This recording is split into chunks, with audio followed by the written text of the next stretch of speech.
You're listening to Well, I Laughed, Part 2 of Vigilante Vengeance, Final Act. All right. Hello. Hi. Love your sweater. Where'd you get that? Costco. Nice. Good. I mean, Just I kidding. believe it. If you're not on the audio platform, I'm wearing a Vancouver. They're all on the sweater. audio platform. Do you mean the visual platform? If you're not on the visual platform. Oh, I didn't realize how much of this I drank last time. Mm-hmm. This is all that's left of my bottle of Great. wine. I have another bottle. I'll be right back. Oh, fun. Okay. You can talk to them without me if you want. No, I'm just going to wait for you. Okay. All right, welcome back. Hi. You plant tulips now, to answer your question. Kind of between now and Christmas. I was like, I could Google this, but I'm walking the dogs and texting Grant seems like an easier way to get the answer. And while it almost always is, as you realized last night as well, it was like so much like, I'm locked in right now. Like, listen, unless you're that person that I'm currently down bad for, I have no time for nobody. Wow. Okay, that's fine. Thank you for saying it's fine. Okay.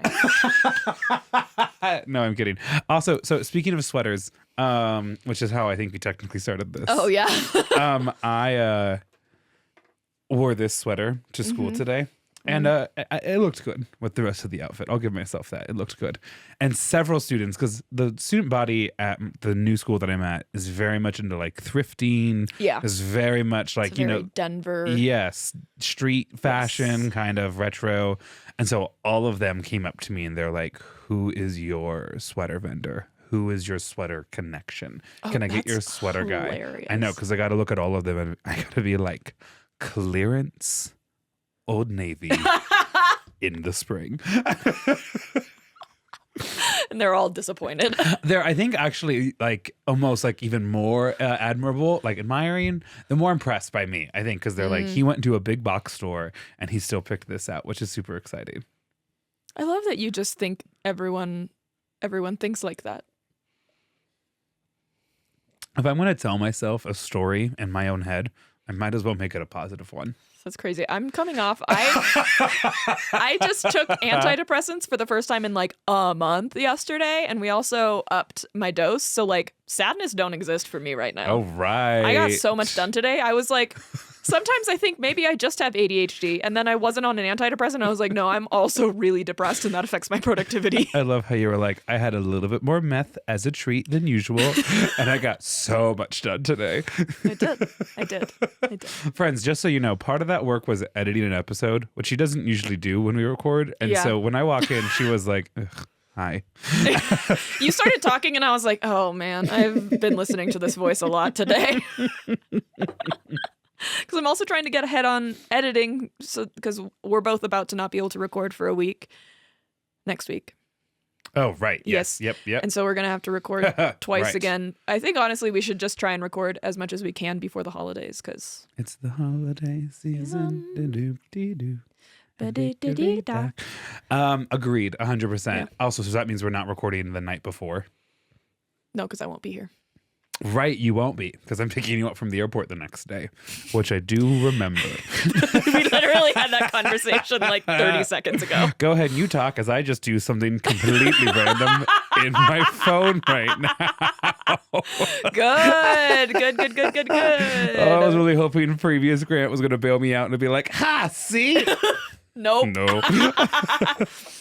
It's really funny because Grant actually offered to do this. I actually kind of love picking people up from the airport. Like, for instance, the night before, I am picking up the Bohawks from the airport. Oh, nice. And I just, guys, I drive to the airport. I drive to the little cell phone lot. Sometimes I get there early to have more time in the cell phone lot. It's such a nice place. It you know, is. there's like no expectations. It's so beautiful to be in what I guess is just purgatory, where it's like, yes. I'm where I need to be, and now there's nothing else that I need to do except wait for my lovely people to arrive. Is this? And I show up, of course, with a book, and I'm like, of course. I'm that girl. I don't even know who I am. And I'm like in the parking lot of a Dunkin' Donuts. Yes. Because that's what the Denver International cell phone lot is. Yeah. A huge food court, essentially. Is the Denver cell phone lot the one that has the like big board of like when flights are coming in? It should, but it doesn't. I'm thinking it's SLC then. So I have such a distinct memory of like sitting in my car looking at this big board, waiting for Casey's flight to come in and being like, I feel like I'm at a drive-in movie right now. And second alert. Awesome. All right. It's in there now. That's good. Good. I mean, worst case, Casey also works in the area. The way I looked at you, I was like, hello, Guillermo. And you have interest? Yeah. I'm Guillermo, and I know what's interesting. Are you trying to quote what happened or what we do in the shadows? Like my favorite scene in that movie and in that show, and I haven't seen very little of it actually. There's a new season that's coming. That's exciting. Right now. I do think I'm going to get deep into it one day, but I'm going to get hasn't real happened into yet. it. That should be our group costume. One year we all take it super seriously, and all become wish casting. I'm Colin Robinson. I already know. Okay, you don't have to be Colin Robinson just because you're bald. Thank you. Who you would heard it you here be? First. Who would you be? I mean Laszlo. Okay, I had you as Laszlo. The only one that can handle that kind of line delivery. Yes. Delivery. Exactly. I think Danny would have to be Colin Robinson. I think he could get away with it. I think Jacob strong double cast option for Nandor and Guillermo. And so I think we double cast the role. I think he could also be the guide. I think that would be funny. Yes. Which then, of course, makes you Nadia. Yes. We could have a Nadia, and then we could have a Nadia, but the doll version. What? Oh, you haven't watched enough of it. No, I have clearly not. There's at some point they all have ghosts because there's a ghost that they're trying to get rid of, and then someone. I thought we were done with the conspiracy theory episode. And then the guide, I think, is like, yeah, ghosts stick around if they have like unfinished business, and so like Laszlo, Nadia, and Nandor call their previous ghosts to see if there's like unfinished business, and shocking no one, they all still have ghosts. And so Nandor and Laszlo figure out ways to like appease their ghosts, which is hard for Nandor because his ghost only speaks the like Eastern European language and Nandor doesn't remember it. Good. Ghost feature in tonight's episode, just so you know. Also, that little comment right there reminded me the difference between you and I'm literally not done telling my story. Oh, I'm sorry. Nadia's ghost then inhabits a doll. She really isn't. And the doll is like still a part. It's like been like 2 or 3 seasons that the doll is a character. The doll's just like a cast character. The like doll inhabited by the ghost of Nadia, I think is like the official name of the character. Okay, now I have a doll comment before I say the story. Oh, sorry. Are you done now? Yeah, I was like, I am not done speaking. Not a criticism of you, more criticism of I'm so excited for tonight's episode. I'm not actually pacing it that well. Oh, okay. So I think I've mentioned this before, but there's a Kristen Wiig, Will Stewart, sorry, not Will Stewart, Will Ferrell, a couple other really famous actors and actresses are in it. It's a show that was on Netflix, but was produced before even Netflix existed. So they were just like airing it. Yeah. Called The Spoils of Babylon. Are you Okay. familiar with this? It was basically a parody of that old daytime soap opera Dallas, but like parody beyond parody. And it was so funny. And Kristen Wiig competes against another love interest that is played by a mannequin. I love that. That has lines that everyone responds to, but no one ever hears on the screen. lines. Oh, that's good. like let's say the mannequin's name is Jessica. They'd be like, "Oh yeah, Jessica." That's so like you. And it's just like dead silent for a couple of seconds. It was gorgeous and beautiful, and I love it. Now on to ghosts. Okay. The difference between you and I. There's actually only one. Are you No, ready for it? there are several that I can list off right now. The only I have hair I too have hair. on I the just top of shave my it head. off every other day. You have better hair, but that kind of feels like we're splitting hairs. Fuck you. Nice, good. You said it with me. No. Okay, I don't believe in ghosts and do believe everyone loves me, and you believe the exact opposite. That's so messed up. I've also never explicitly said I believe in ghosts. I just No, but it's been pretty clear I don't. And so, yeah, like, in and the I absence, just am more agnostic towards it. ghosts don't care. They might. Friends, I was like, we're 2 sips in. That's just how jazzic-out I am about tonight's story. No, the big difference is that if you were in your 80s and someone finds out that your wife had cheated on you like 50 years ago, you wouldn't want to know. Yeah, but I think And I would. that's true about everything. I don't even want to know why you broke up with me. Like, forget 50 years in the future. I don't want to know why you broke my heart. Because it turns out in my 20s, I did get closure and it didn't make me feel better. Avoidance is not dealing with the problem. I have a detached avoidance attachment style. And you think that's good for you? No, it's Like, just nice to have the words for it, finally. Did you take an online test? Worse. Oh, no. I read something in fiction and I was like, wait, that sounds a lot like me. Oh, no.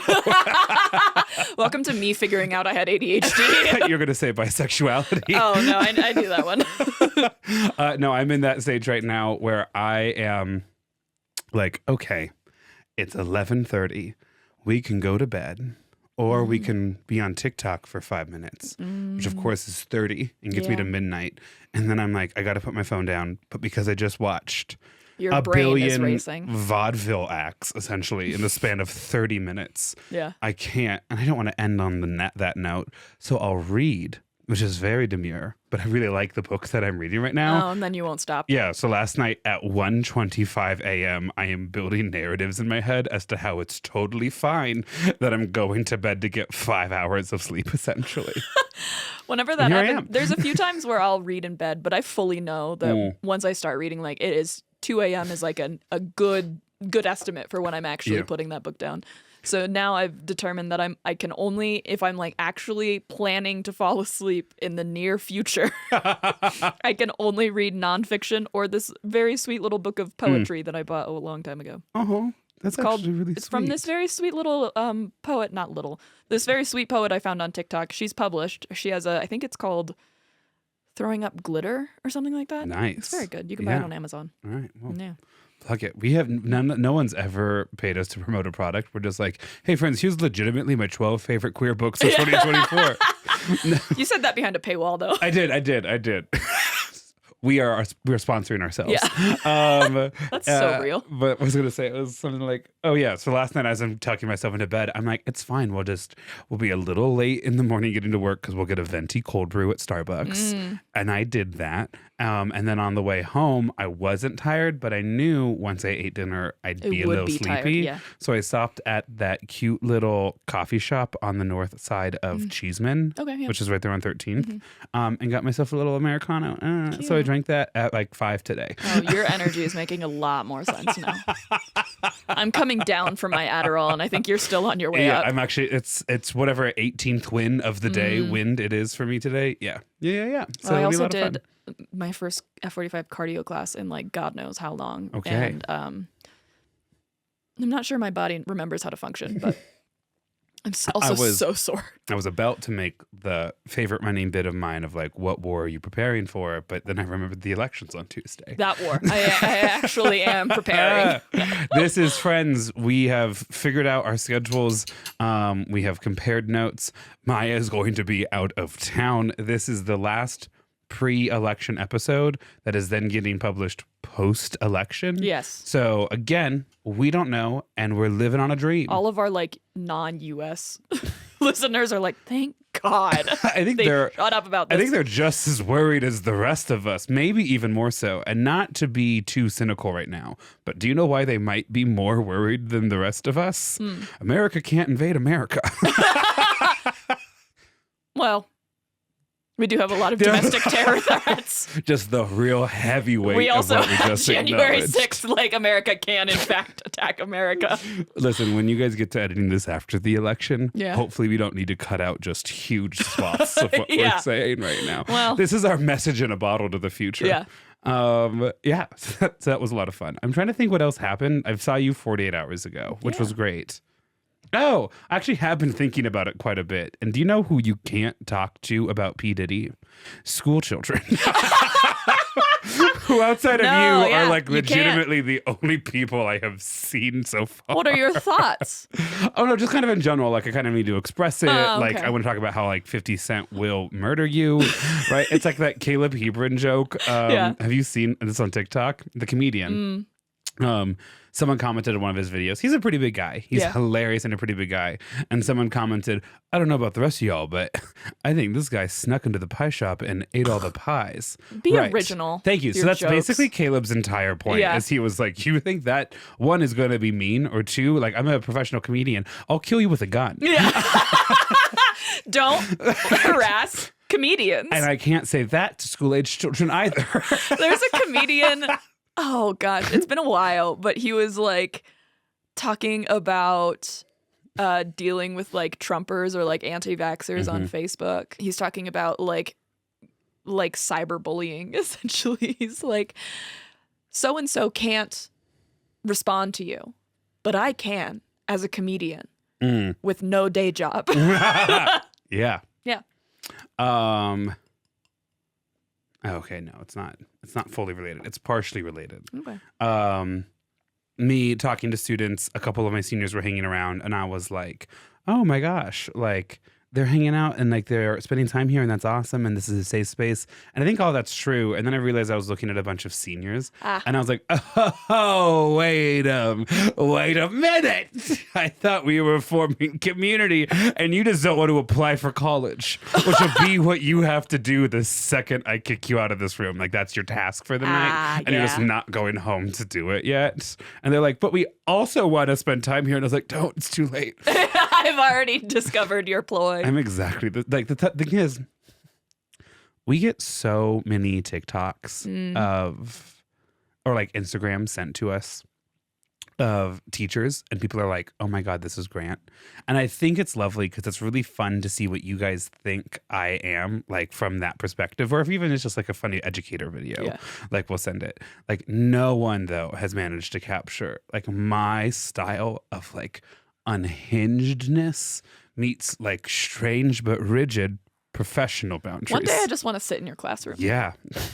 You should. Lydia's really enjoyed like being on the inside of it all. Like, for instance, you know, I told you about that incident about the children who were playing Snake in my classroom a couple weeks ago. I, for legal reasons, can't say anything more. I've actually already maybe said too much.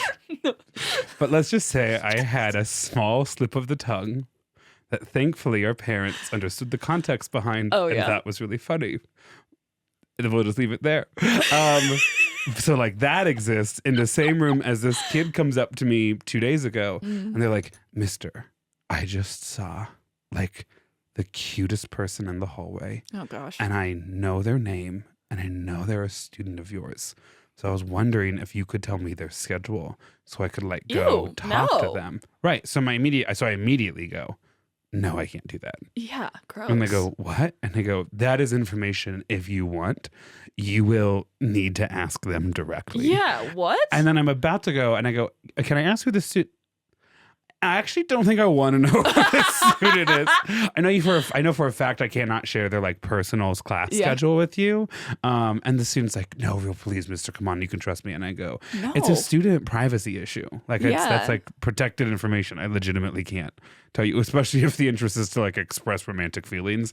I like definitely can't. Right? It's one thing if it's like I have their computer and I need to give it to them. They borrowed it they borrowed it from them. Can I give it back? Where are they? Then I can tell you where to go find them. But no, not in this situation. Yeah. So really rigid, professional boundaries too. Rigid? Yep. Rigid. Rigid. To the one listener who said your vocabulary has gotten better since listening to us, A, thank you. 2, make sure you're pronouncing those words right. You even appreciate the second level joke there.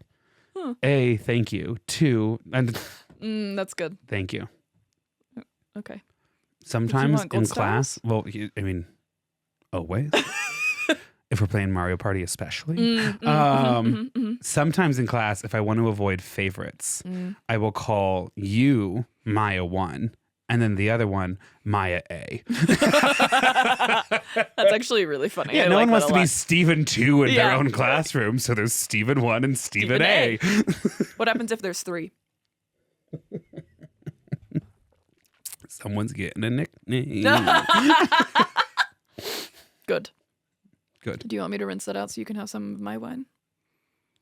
I'd actually rather just kind of make a rosé. Sure. Thanks, friend. Do you want to say more about the wine? It's a wine. It's the same wine I had like forever ago from our local little liquor store that's from New Zealand. I love a Sauv Blanc, but specifically a New Zealand Sauv Blanc.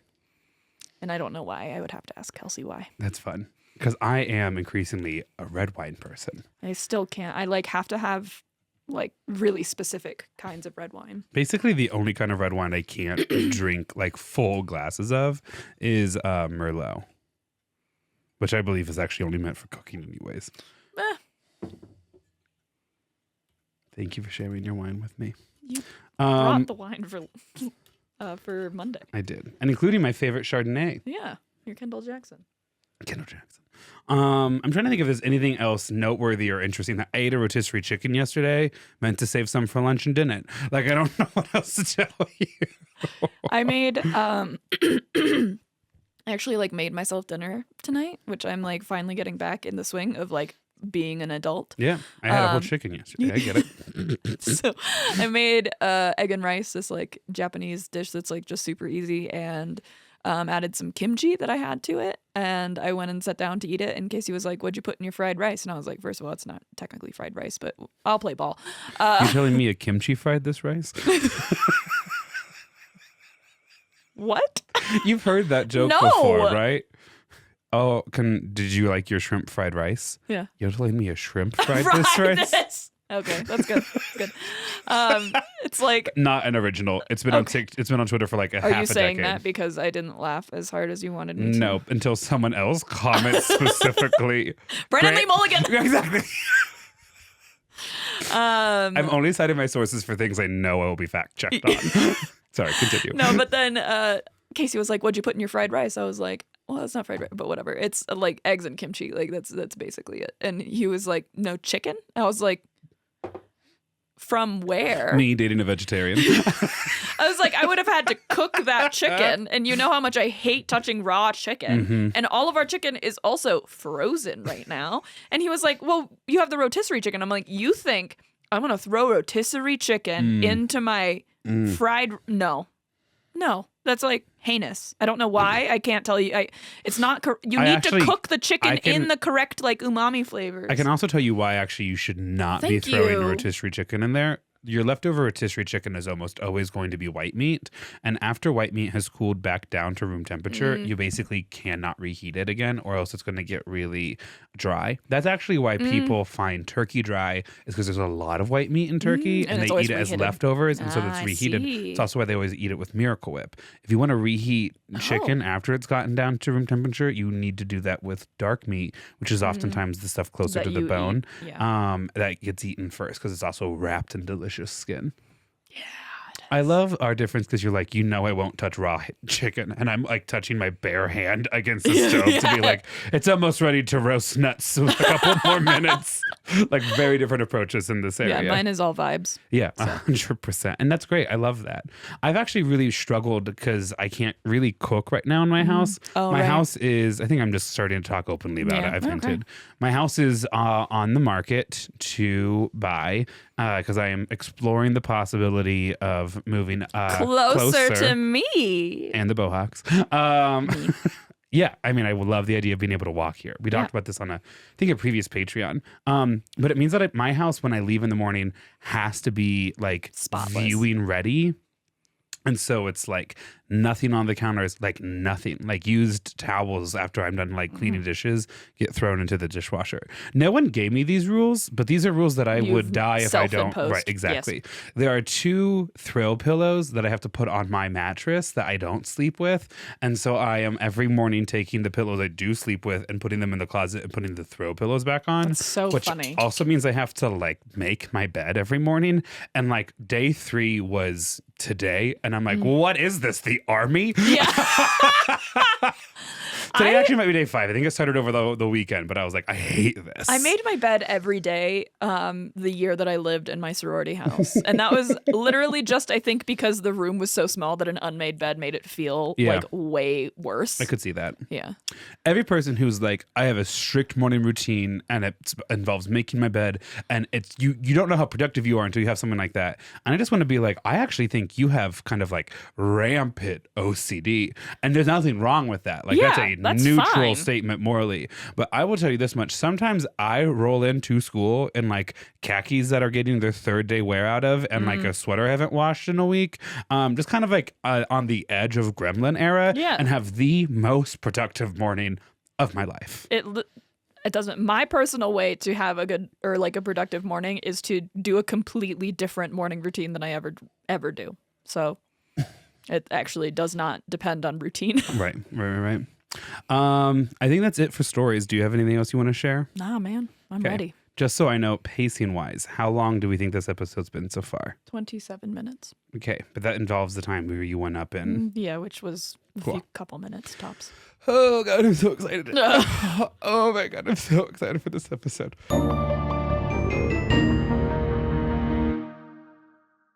Are you for sure ready? Because once I get locked in, and once this train leaves the station, baby. Yeah, go for it. Amazing. What do you think I'm gonna say? No? I don't know. If you're like, oh wait, sorry, there's one more thing that I remember. No. I see the evil in your eyes as you plan something for the first sentence. No, that was actually the fact. No thoughts behind the eyes. I don't know what you saw. Good. Okay, good. Don't worry. Sorry. All right, I'm ready. I'm going. Here we go. Okay. This story is about how truly dramatic theater kids can be. Oh, fuck yeah. I'm so excited. You should be. It's about betrayal. In an episode about Vigilante Vengeance. Yeah. Imagine everyone's surprise.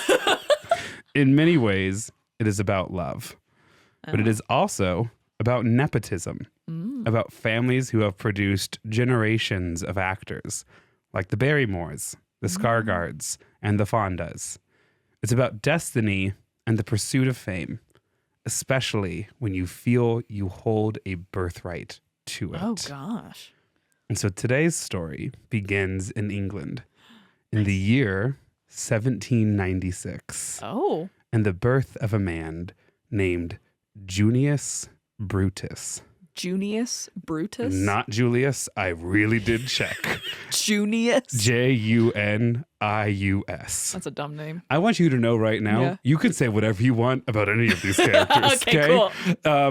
You can kind of root for them if you want. Yeah. Sure, that's fine. You can kind of root against them. You can kind of say none of them are fellow listeners. Okay, you really can't say whatever it is you want about these characters. Okay. Okay. So, 1796, and the birth of a man named Junius Brutus. Junius Brutus was born to a fairly prominent family in St. Pancras, London. We have to get back. I thought you were talking about St. Pancras specifically. I was like...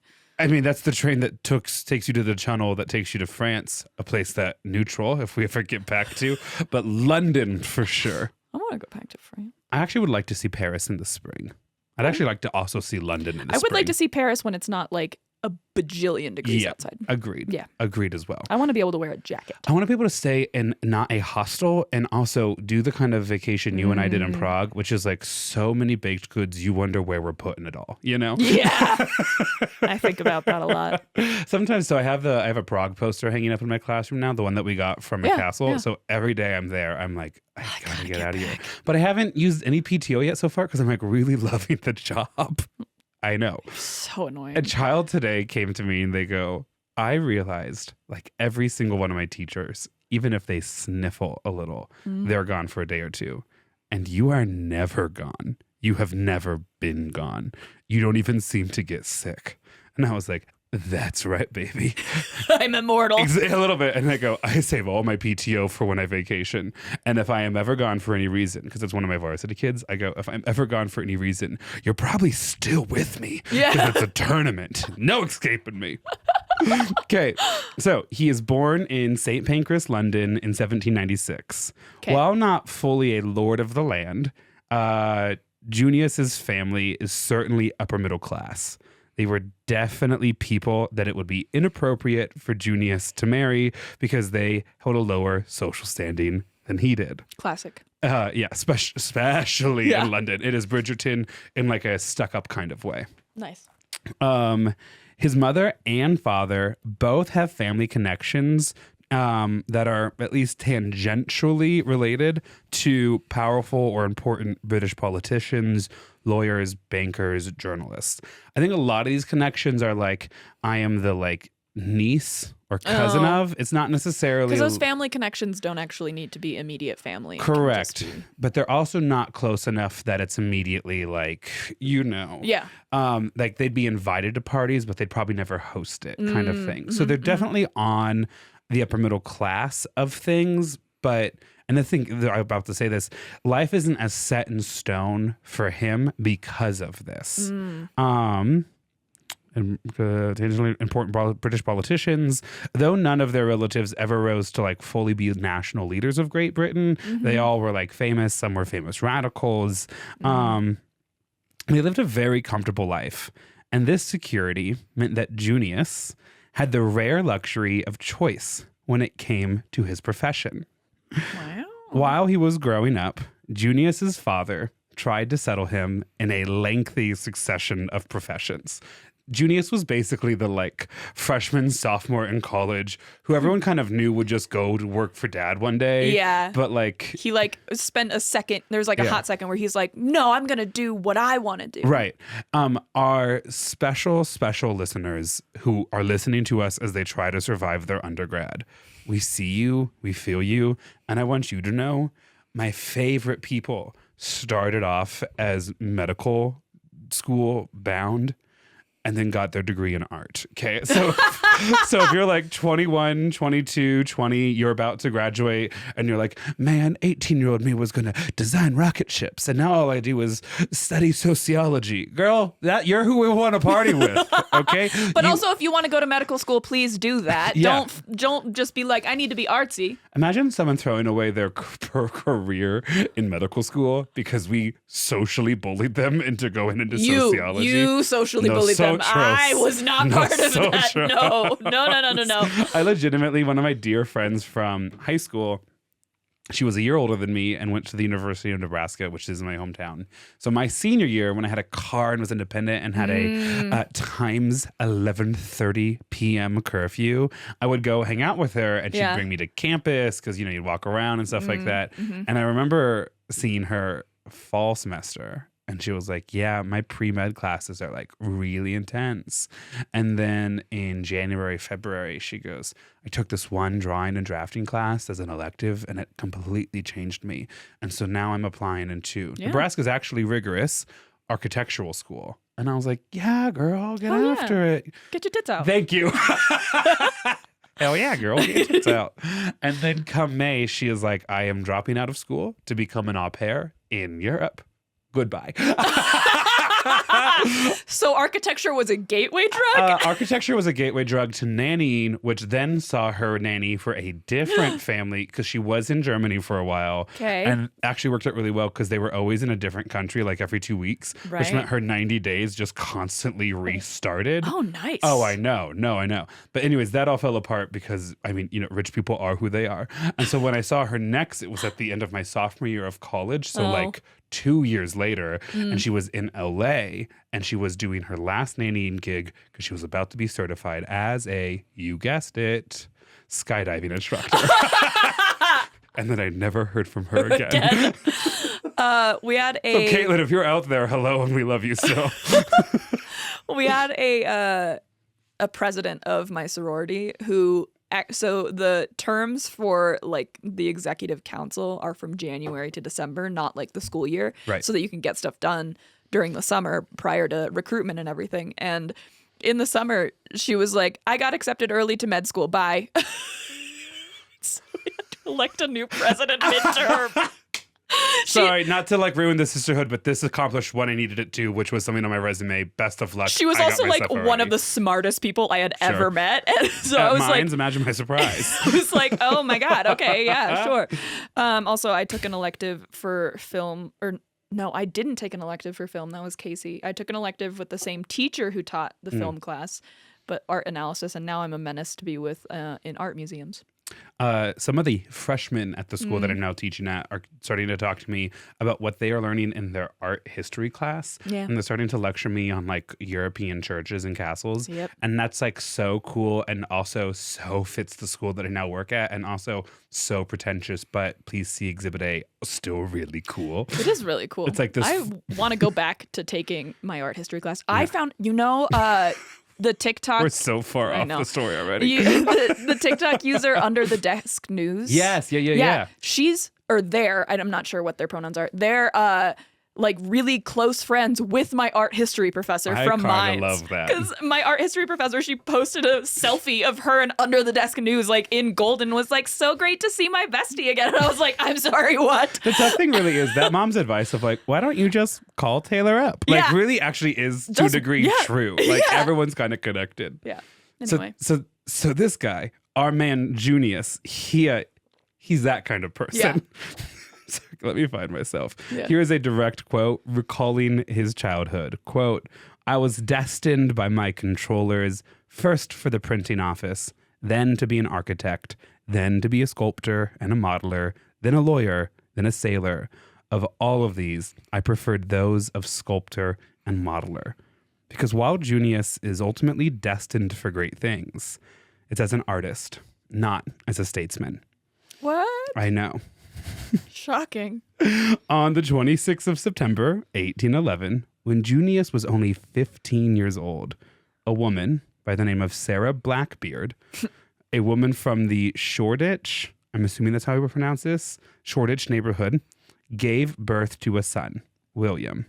Called before a judge in March later that year, she stated that, quote, one Junius Brutus, who resides at his father's number 1 Dove Row in the said parish of St. Leonard Shoreditch Gentleman, is the true and only father of such child.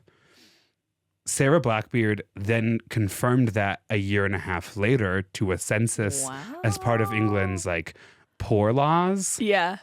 That basically the only man that this could be is Where's Junius's. Maury when you need him? I know. Well, several of the magistrates were like, yes, please tell us more about this. This is clearly the business of the state. We should know more about all of this. And so I'm like, what a juicy bit of side gossip for our man Junius. Let me find him. No information. Oh. No information at all about this child or really anything about Sarah Blackbeard beyond this incident. One thing. Correct. And it's also super clear that Junius does not claim him. I don't know if that's because he's my father's brother, the inventor of whatever it is. I don't think my father's brother's uncle's still your uncle.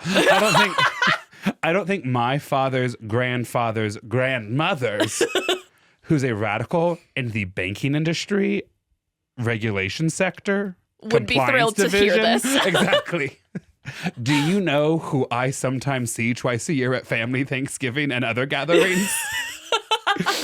There's another thing that also complicates this picture, though, as to why Junius maybe doesn't become a family man with Sarah Blackbeard, who, again, so little information about her, so I cannot comment her relationship to Pirate Blackbeard.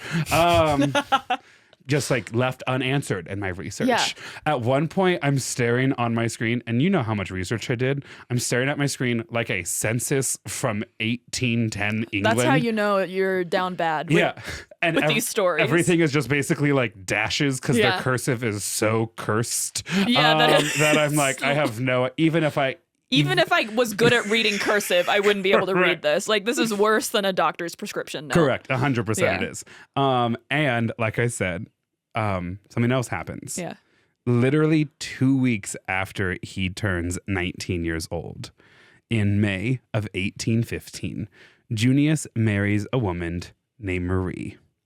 Only 4 months after that marriage, Marie gives birth to their first child. Okay. Obviously, the math ain't mathin' on that one. Yeah, that's not how long the gestation period is, sir. There's this really funny joke from Everybody Loves Raymond. Raymond's older brother, Robert, who's like played by like an actor who's like 6'4.5", just giant, believed for most of his life that he was a premature baby because he was born like 7 months after his parents got married. And Raymond, played by Ray Romano, is like, look at you. You're the Chrysler building. You're not a preemie baby. Building. You might have been overbaked. So that's obviously what's happening with this child. You know the time period that we're in. So plus 15 for a mention of child loss. This first child will die in infancy. And of their, I believe, 4 children that Junius and Marie have, only 1 child will live to adulthood. Their son, Richard Junius. We're back. No more worry about any of that stuff. We're back. Great. No more for the rest of history. Child mortality rates stay low. Or even this section of my notes. Good. Okay, so here's what we got to know about Junius. And let me get you a picture. This is definitely a please do not scroll situation. Yeah. But look at that man. Oh, yeah. My name is Junius Brutus. You killed my father. Prepare to die. He does have that Inigo Montoya mustache. Like, I do believe it's at least a little bit of hair that then has like oil on it or something to really pull it out. Oh, he like spends so long in the mirror with his like beard oil. Like figuring out exactly how to position his mustache and his slutty little goatee. Listen, I'm now speaking to our fellow single listeners. Because you look at yourself in the mirror sometimes and like you do your best to like primp and polish or whatever. And you're like, okay, world, this is what I got. And then sometimes you look at people from olden days and you're like, how was anyone having procreational activities? How was anyone here? Because we're not even factoring in the smell. Yeah. I'm just seeing what I'm seeing. And I saw what I needed to see. Yeah. That's also my feelings on Junius. He has a couple of gifts, right? I just don't know what the bar was also, for England in the early 1800s. I still love to primp and preen. So it's not just exclusive to single people. No, but what I was trying to tell single people is like, listen, you may be single, but at least you aren't ugly. Again, my Bailey mantra. Said it into the mirror, finger in face. That one meme. Yeah. Stop doing this. But it's me, and it just goes, everyone loves you. It's the cat at the table. Yeah. Okay. Junius is a lover and an actor. In fact, it was during one of his first tours as a stage actor that he met Marie in the Netherlands in the first place.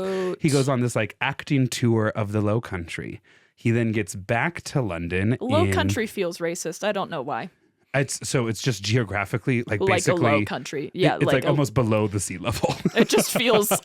I hear that. It feels dismissive, diminutive. I was trying to say that, but did not trust my approach. Yep. Thank you. Aristocracy. Stanley Tucci. We gotta stop making these weird deep cut references. All right. So he gets his huge break in 1817 when he stars in a production of Richard III that receives crazy good reviews. Ooh. Do you want to guess what role he plays in Richard III? Not Richard III. No, he plays Richard. He 100% does. Nice, good for him. He is almost immediately considered one of England's next big rising stars of the stage. I kind of was hoping that he was just like made 3 and like he was just so captivating. No small parts. Yeah. No small parts. And cast. We have a show. Yeah. I somehow have like a blood blister in one of my calluses on my hand. From the play that we saw? No, from working out. Oh, from today. Yeah. Just thought you would like to know. That's great to know. Thank you so much for sharing that. You're welcome. He's quickly compared to England's premier like actor at the time, Edmund Kean. In fact, like, you know how there'll be... That's a name. It is a name. And you know how there'll be people who are like, I'm a Taylor Swift fan. And it's like, I'm not a Taylor Swift fan. And it's like kind of like based in misogyny, but also like that then limits our ability to discuss like her actual music and like what she produces. And like that's a whole separate conversation. That's what people were doing for Junius. Did you know she's still on tour? I assume that's where she lives. I am shocked. She's like about to close her tour, and I swear to God, it's like the 4th time she's closed her tour. I'm not against Taylor Swift, but I'm also like, how? That's actually such good news for us in 40 years. Yeah. Because right now, like, pop stars of yesteryear will do like 3 goodbye tours, and the last one's like the final goodbye forever, no more goodbyes, this is the last goodbye, please give me more money, no more Roxanne, please. Exactly. I just think Taylor's gonna spend the last 20 years of her life just doing stuff like that too, which she is makes great. a ton of money doing it. It's the Cher model of touring. I mean, that's fair. I just don't know how many more colors that she can make people excited with in her costumes. Until she's done a Green album, I'm not done yet. Oh. I just love Green. So everyone's like, I'm a fan of Brutus. Well, I'm a fan of Keane. And then to play off of each other, they'll be in the same productions as like rivals. So like one is Lord Richmond or whatever, and he's playing Richard III. It's and really it's like the back rap and forth. feuds. A little bit, but like I think, at least in my reading of theater drama from 210 years ago, it's like, I'm sure they both think they're the better actor, but they both like money, and so they are totally fine with like this kind of playing stuff. off of it, and it like keeps them in the news, and it keeps people coming, etc. And that's actually what I wanted to talk about for a second. Now, Kith. He's gay. No, I'm kidding. He is actually. I'm wish casting. Of all of the historical people I've done, our boy Junius, perhaps one of the least gay that's men I've studied. He has a lot of other interesting things. There's a lot of many interesting things about him. I'm actually going to get into this when we return for 10 seconds. Oh, okay.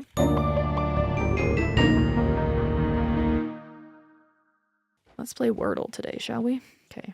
We're going to start with the word adieu, which we always do because it has most of the vowels, and it's also not English, which I find hilarious that Wordle accepts it.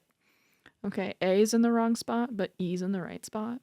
And then my next guess, usually I try to involve an S, a T, and an L, if I can. Let's do tails, like T-A-L-E-S.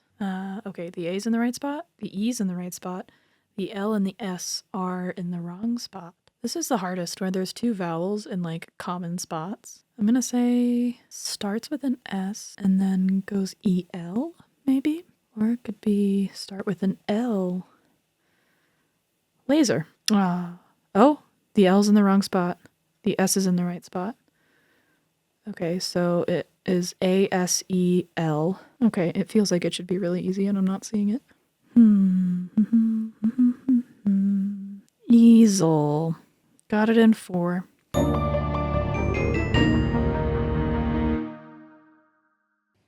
I finished 3 of the New York Times puzzles while you were gone. I have an upset stomach.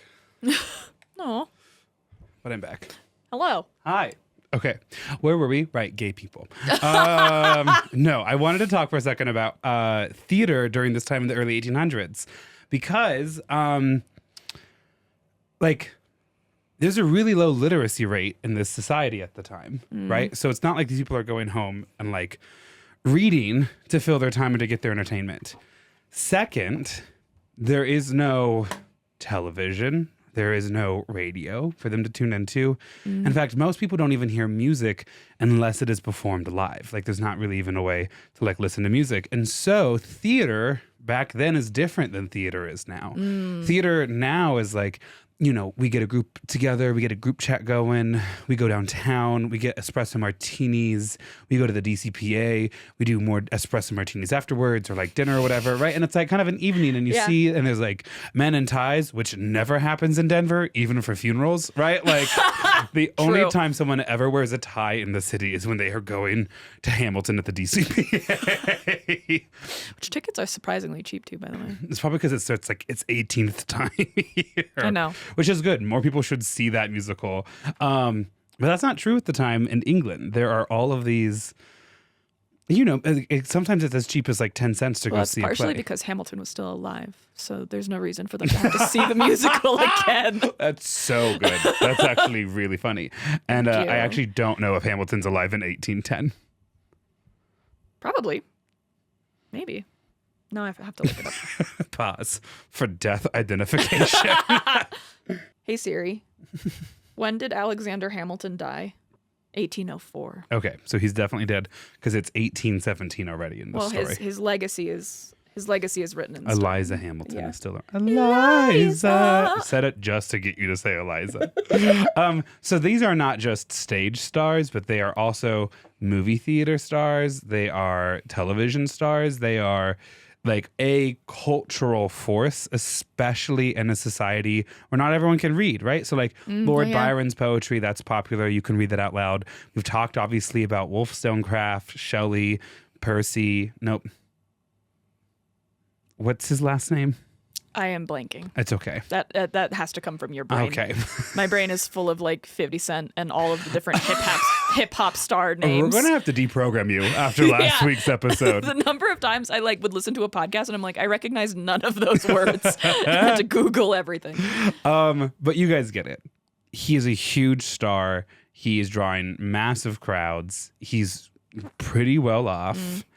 And he's a lover and an artist.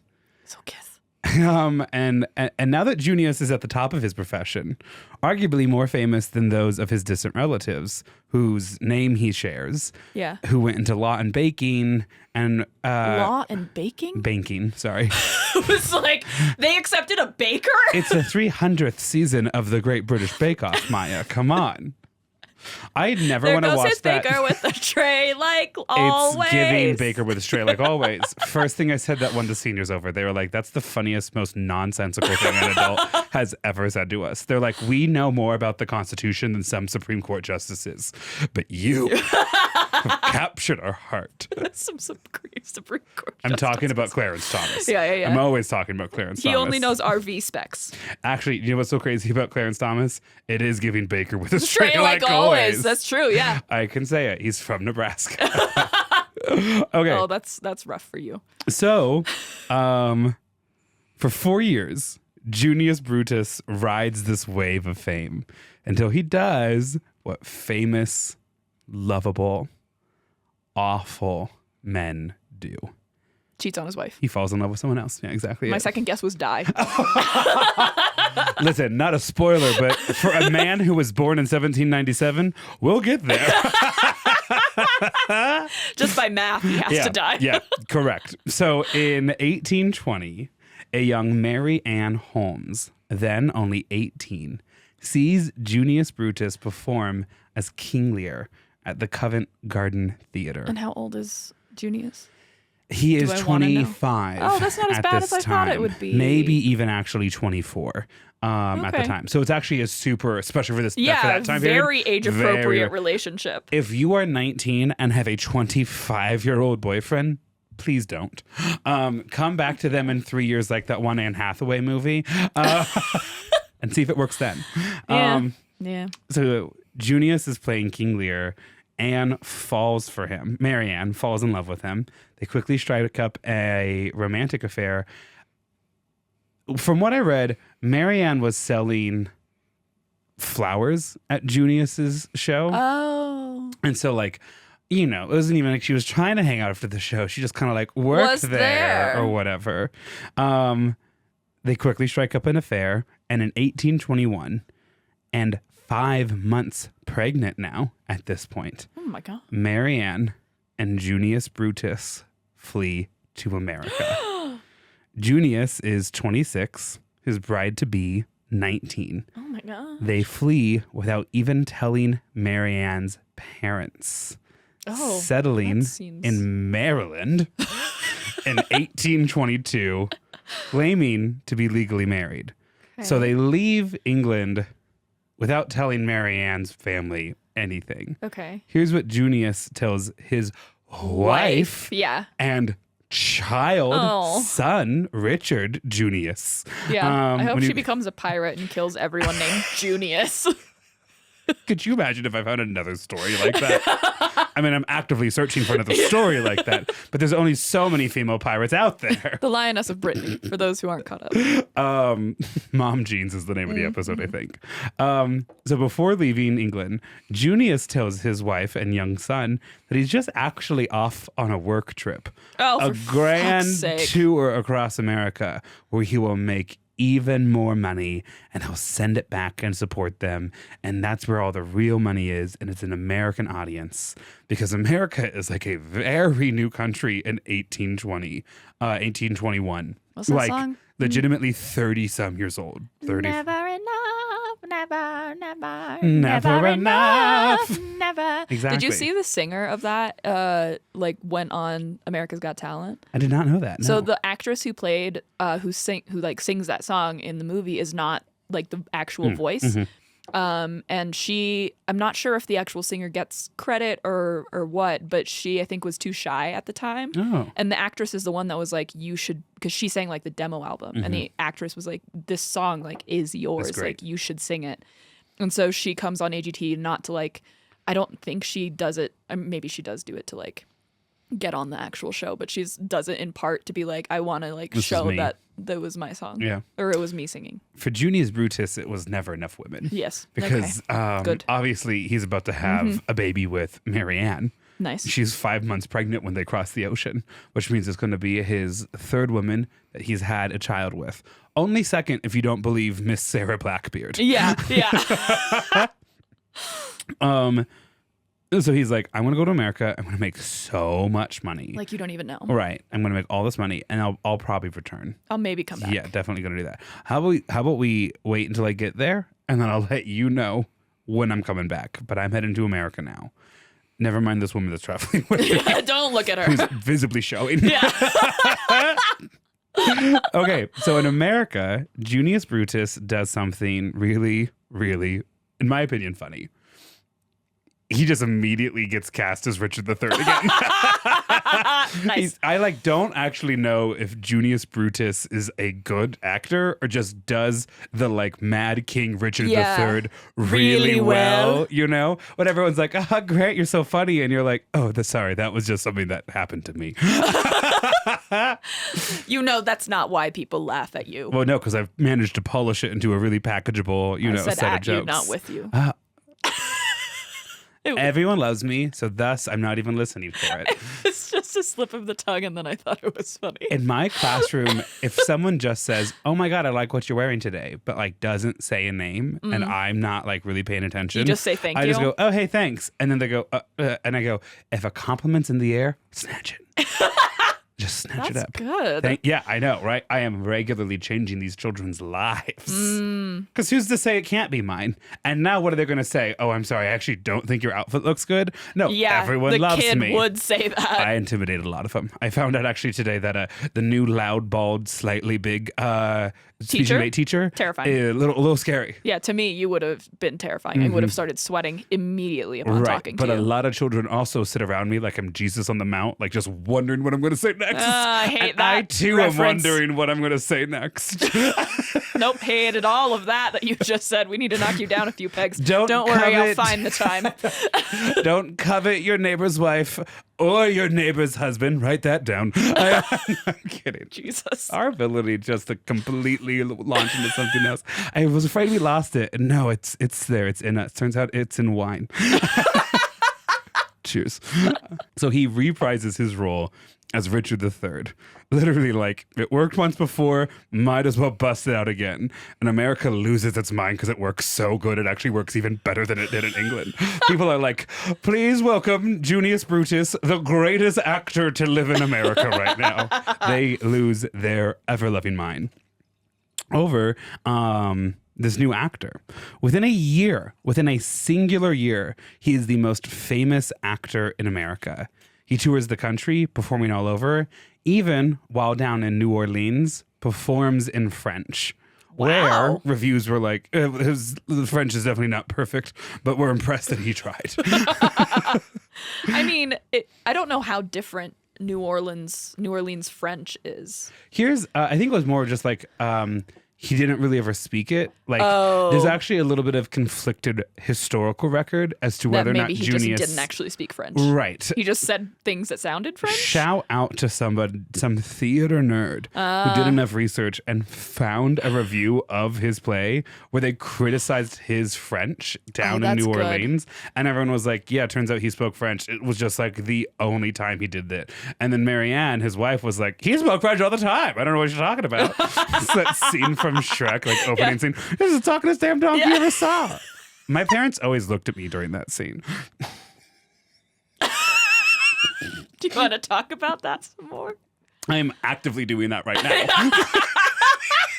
Fair enough. It's like me like saying it and you going, you let me know when you want to talk about that. We're like, okay, so now's not a good time. Gotcha. Loud and clear there. Oh my God. Okay, so he's even speaking French down in New Orleans. All the while, two things are happening that are just absolutely, like, in my mind, wild and break my modern mind. First, he legitimately lives in the country. He lives on 150 acres outside of Baltimore. That's the dream. Is it? Live in the country and also be a city girl? Yeah. Here's what I wrote. First, he lives in the country, like kind of on a farm. Like not a working farm, but I know they had animals. Like actor is such an urban profession. And he had literally been raised in central London. Yeah. And now he lives on a farm. But also, like, he lives on a farm at age 27. Yeah. It's not like he's like, well, for my last couple breaths, I just want to see the sun come over the wheat again, you know? He is like a hot, young, vibrant, popular, famous British man who has now dominated the American circuit. And he's like, I got to settle in a farm in Maryland. I think this might be some of Grant's trauma coming out here as like a previous person or a previous country resider, if you will, who then moved to the city and now made it his whole personality. He's like, how the hell could someone get famous in the city and then move back out to the country? We work so hard to get out of there.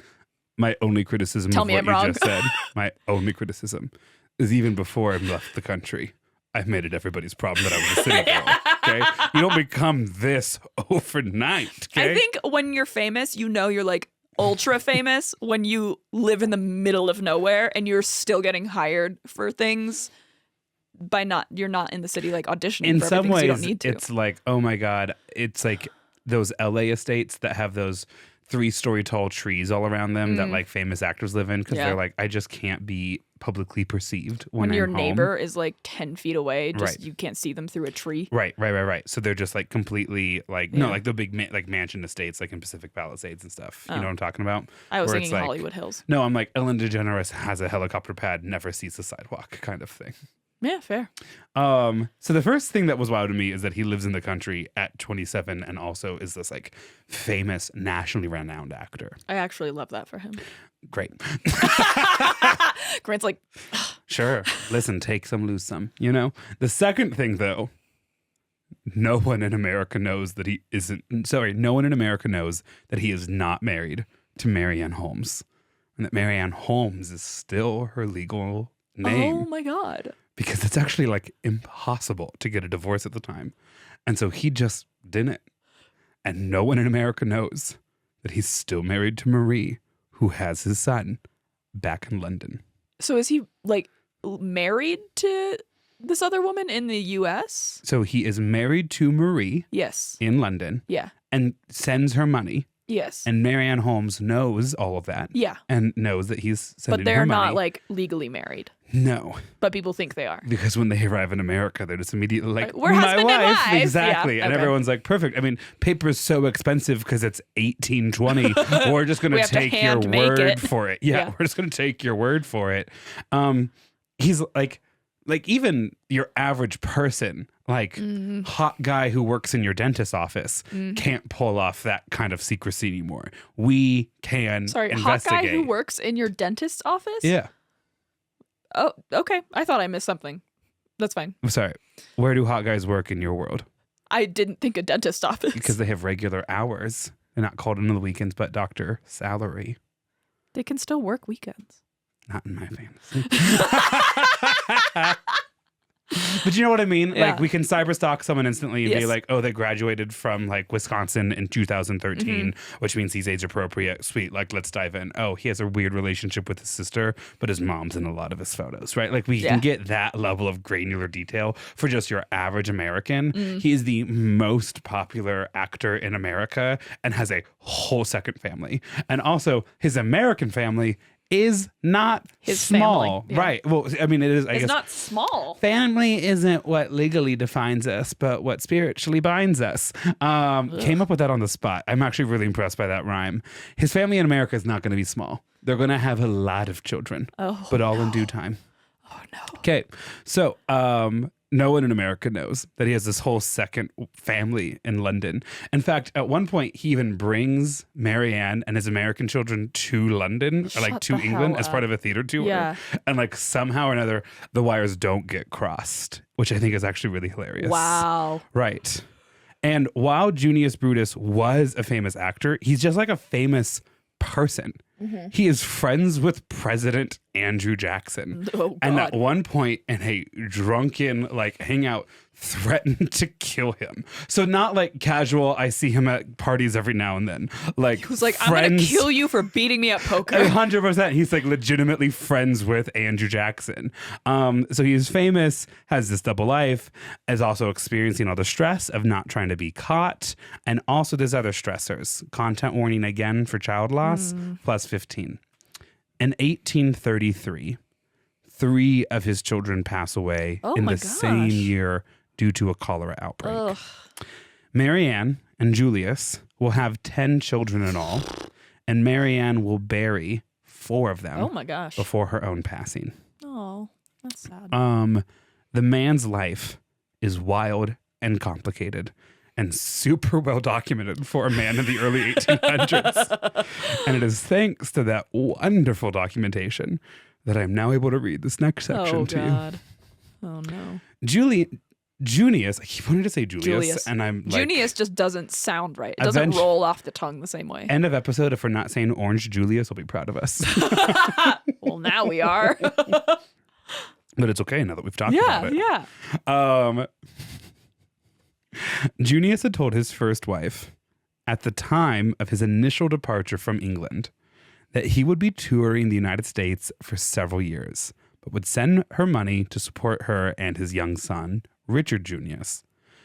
But Junius's sister, not sister-in-law, like his blood sister, Junius's sister and her husband, basically kind of arrive in Maryland one day, and they're like, we know, and if you want to keep us quiet, you will take care of us. Oh. No, not even like give us money and we'll get out. It's like, we live here now. With you and your wife, not wife? Correct. Oh, that's hilarious. And you're going to take care of me and my husband, legally recognized husband. And in exchange for all of that, we will keep your secret longer. What a wild and just like starting that relationship out with animosity. Right. And so Junius accepts and then starts to work even harder. But then also there's all this like pressure on him of like having to make all this money and like having a whole secret family. Oh, he's about to and break. Having to send. Well, he actually probably is kind of breaking because again, the role that he's most famous for is a character that like loses his mind. Yeah. Also, and we know this now in our modern era, but was perhaps less like sentimental at the time. Yeah. Alcoholism's genetic. Oh yeah. And he's an alcoholic. Sentimentality. And our sentimentality, like it's. Okay. Like in our spiritually, socially, we understand. Okay. Thank you. So after some years of this arrangement, things became really financially tenuous because his sister and brother-in-law. He's supporting 6 children, his wife and his sister and his brother-in-law. Well, actually, at this time, it's still 7 children. Yeah, so and my point stands. And the tough thing is, it's like once you can take care of these people who are blackmailing you, they know you can take care of them, and now they want more. And so that becomes a significant issue. And then another wrinkle comes. He has to stop spending. He has to stop sending money to Marie and Richard in London because life is getting so expensive in the United States. And also, like everyone's now seen him be Richard III, and his alcoholism makes him actually really hard to employ. Like they'll still hire him and stuff, but there are times where they sell out theaters, and then he just disappears for like days or weeks at a time. Wow. Eventually, some of his sons will start to follow him around the country just to like keep him in control. Yeah, where and stuff. he needs to be going. Yeah. That's rough. And then his son, Richard Junius, now 25, arrives in Baltimore for 3 years Junius somehow fools his first son, maybe second, if we're claiming William, just for the record. But we're going to call him first because he recognized Richard Junius as his own. For 3 years, he convinces Junius he lives by himself in Baltimore. But eventually, that's so long. I would watch that miniseries. That's a 3-season miniseries, and it ends. The anxiety alone. Yeah. Yeah. Because what happens when you meet all these other people who are walking around with the super common name Junius Brutus in Baltimore, Maryland, you know? Wait, your name's Junius? You'll never guess. My middle name is Junius. Who's your father?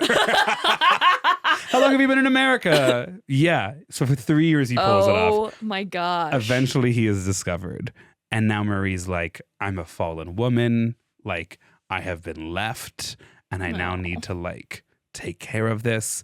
But divorce laws at the time are, like, really unkind strict, to basically everyone, but especially women. Marie has to move to Baltimore for 3 years and establish residency for 3 years before she is allowed to divorce him. Oh, my God. Does she live with him alone?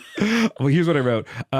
Once she discovers the truth, Marie lives in Baltimore and confronts her technically still husband Junius. After living the requisite 3 years in Maryland, she was able to finally file for divorce in February of 1851. I know that this probably happened over the time span of like a lot longer. That was a horrible way to say that. But in my head, it's like day one, sister, brother-in-law arrive. 1 week in, son also arrives. 1 week later, wife arrives. No, what I actually think is really fun is that after a couple of years of like sister and brother-in-law blackmailing Junius, that's when son arrives because now they have skin in the game to also hide the secret. Oh, like the and so whole it becomes thing is a like, whole... Right. Everyone can't say what they know and everyone keeps accidentally running into Richard like at the grocery store and then he's like an intern at the workplace and like, you know, one of his sons accidentally becomes friends with Richard Junius at like the sports club and then now it they have becomes to like a really tenuous... Exactly. Oh, that's beautiful. A daughter dates him for a second. You're like, you cannot go past first base with him. You have no idea how genetically close you are. We just plotted it out. Yeah, this is a great. We're gonna make this into a miniseries. We have promised that so many times on this podcast. I don't have the physical time. I can't add more hours in the day. Same, and I've actually really thought about it, and it's just resulted in me getting 5 hours of sleep and eating and drinking at least 5 shots of espresso in a day. I think actually that 5 hours of sleep had to do with you reading and scrolling TikTok. I mean, I have to have a little bit of time for myself. I mean, one wants a touch of color. So dumb. And that's a line from the movie The Birdcage. Yeah. Okay. So they get divorced in February of 1851. Good for her. Yeah. Junius had lived for 26 years from 1822 to 1848 in America, pretending to be married to 2 different women. Wow. Without his first wife finding out. That's insane. Yes. But Junius Brutus was a lover. Oh my God. He has to trust love one more time. By the time of his divorce to his first wife in 1851, Junius and Mary Ann Holmes had 10 children by that point, 7 of whom are still alive. Okay, right. When they get married, basically the day after he is divorced, they get married. Their youngest is 11 at their wedding. Oh my God. After they are married, Junius heads west with his son Edwin and Junius Jr. I'm so sick of the names. See, Junius had made a name for himself as an incredible actor. He'd also made a reputation for himself as a wild, dangerous, sometimes violent man who clearly suffered from debilitating alcoholism. Oh, yeah. One theater critic at the time shared that Junius Brutus seemed to disappear into his roles because he was trying to escape his reality. Oh. I know. Also, that's rough. What a devastating read. Yeah, to read that. Oh my gosh. I imagine like the sons are seeing that on the like newspaper rack and they're like trying to buy all of them so that their father now doesn't see it. And they're like, if you knew the half of it, you know? There is a story about him starring in a production and his director locking him in his dressing room to be like, you will be sober and in this building when it is time for curtain. And so he hired a stagehand like through the door to go buy a bottle of whiskey and then like finesse a straw through the keyhole in the door so he could drink whiskey through the straw through the keyhole. At some point while finagling that, you gotta realize you have a problem. Sure. And the problem is that there's not any more whiskey in this room. Problem is that we don't have a longer straw. That is, I mean, you and I have talked, right? And I've been like fairly open about my own family's like genetic history behind this. And you know, that is the thing that makes it really hard for them to love. Like even if they're a happy drunk or a mean drunk or if they're, you know, mood can turn on a dime, which is oftentimes the truth. The hardest thing for you to get your head around as like a more sober person or as a totally sober person is you're like, look at your cards on the table. How are you not folding? Why do you keep playing this game? You know? And for him, secret family, tons of people he has to support, who knows what his childhood was like. I mean, upper middle class, but that, I mean, there's always, you know, source material somewhere for people who are like desperate in need of love. And I think there's also an element, also now kind of talking about myself, about actors who love acting because the approval of those who have watched you is so readily available and available, right? Not saying that all actors are neurotic, but like... No, but like, you're like, literally no one was saying that, Grant. But like, if you're praise based, I guess. Yeah. It doesn't really matter in that scenario if your family is telling you that you need to, if you're insecure attachment get it style. better because you're walking out on stage every night to crowds of hundreds who think you're amazing, and then probably after the show getting told by everyone that you're amazing. Right. And but then the pressure of that being your source of validation of like, what if I mess up? Like, what if that's not who I am? Like, what if that's, you know, et cetera. Then can also mean that place that brought you so much joy can then also become this place filled with anxiety. That causes you to drink more. And so then you self-sabotage. And so he's a really complicated man in this sense, who's lived a very interesting life up to this point. I then did put about the keyhole story. Oh my God, baby bird it much? Yes. Fortunately, Marianne and Junius had come up with a plan to handle this issue. They would send one of their 10 children with Junius when he went on tour to take care of him, particularly his sons, Edwin, John, and Junius Jr. Their constant presence in the theater. Junius Jr. is such an unserious name. JJ. Like, you literally can't do anything with that name. Junius Jr. Brutus. Yeah. Especially once you turn like 20, like once you're in your 20s, you can't. No. I'm not taking you seriously with that name. You got to rebrand. Heard, yes, understood completely. Yeah, I agree. Junius Jr. Private eye. Junius Jr. at your service. Junius Jr. in the case of the haunted muffins. Ooh. Like Junius Jr. in the case of an alcoholic father. Good Lord, that was dark. And immediately gave me the reaction I wanted. Yeah, because I'm not saying I laughed I'm neurotic. to cope. Well, I laughed. We haven't that's done that. That's actually why we're here. 6 Yeah, you're months. right. You're right. Like that. This exact interaction happened at a party where it freaked out a couple other people. Yeah. But you and I were like, Hey, "Hey, are you a freak too?" Do you know that kids these days are saying, "Hey, mister, do you freak with this?" Oh God. I know, but it's actually so funny too. I feel so old sometimes. The new phrasing, I'm just like, I don't. Give me 3 more sentences on that. Skibbity? What? You want to pull that in? Yeah. Too. Sorry, I just adjusted. Oh, like into. Yeah, into the table. There you go. Great. We feel so close. Thanks. Your hands are really warm right now. Should we get back to the story? I mean, we could just keep having a little moment. So we got to get back to the story. Your husband's in the room right now. He's literally upstairs, and he might be listening to this later. Only if he has to edit it, but still. Okay. So the fact that Junius keeps bringing his boys around does keep Junius on track for a little bit. That's but good. Also makes his boys theater stars. Like, oh, hell yeah. they're like, I'll step into the role. I'll be Yeah. made number 3. And then it'll be like, Yeah. I'll be named ensemble person who has 3 lines, right? And then I'll be supporting actor. And then I'll be character actress Margot Martindale. Can you imagine? Yes. Yeah. With Fair. Margot Martindale. Yes, Yeah, I can. Yeah, fair. Where am I? Okay. Yeah, theater stars. Yeah, so they all 3 start to become famous in their own right. Both as individual performers and as like a family of performers.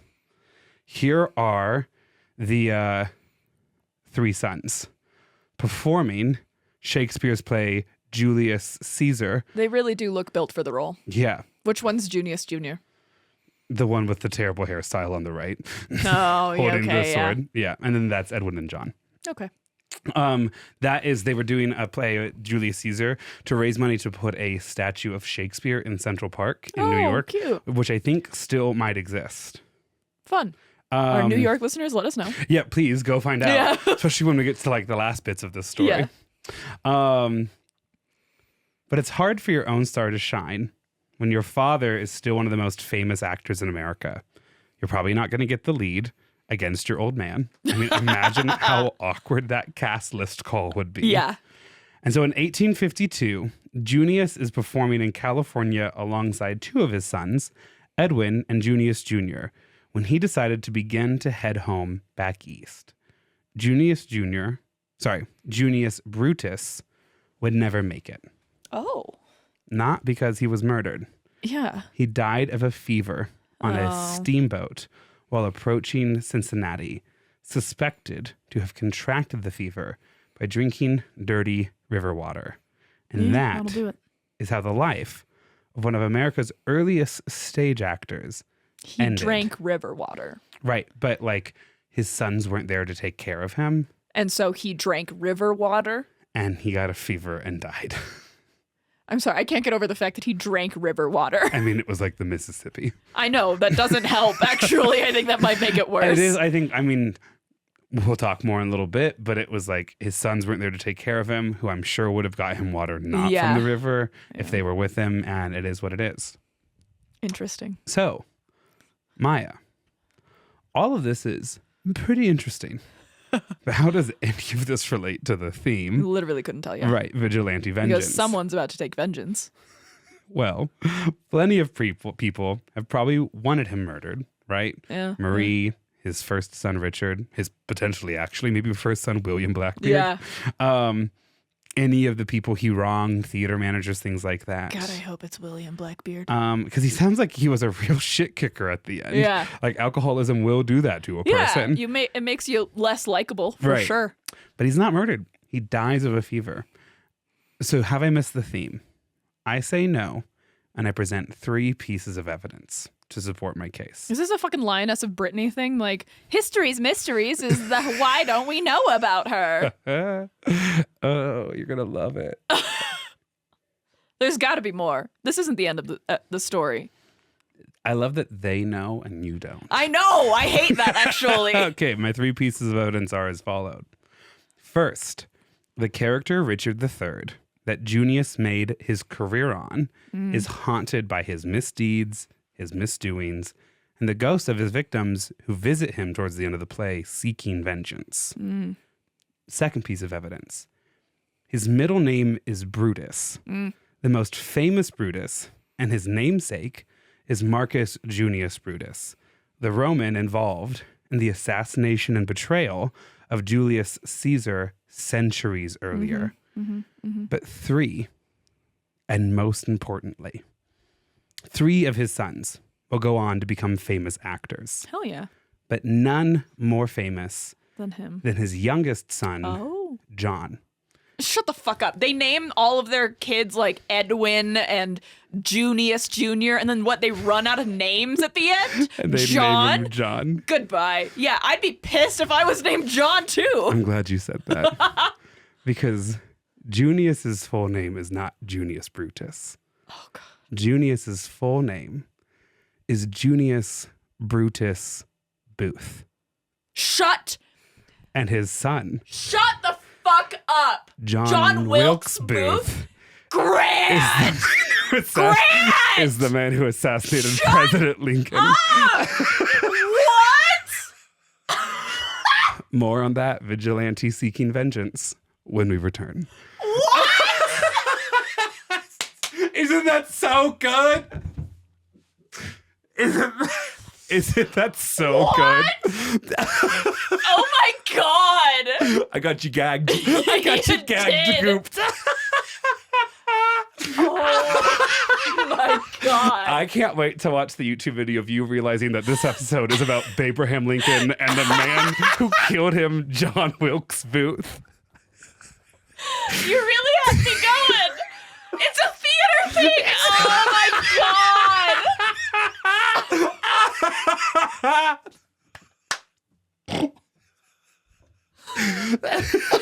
So fucking stupid. I'm so proud of myself as a storyteller.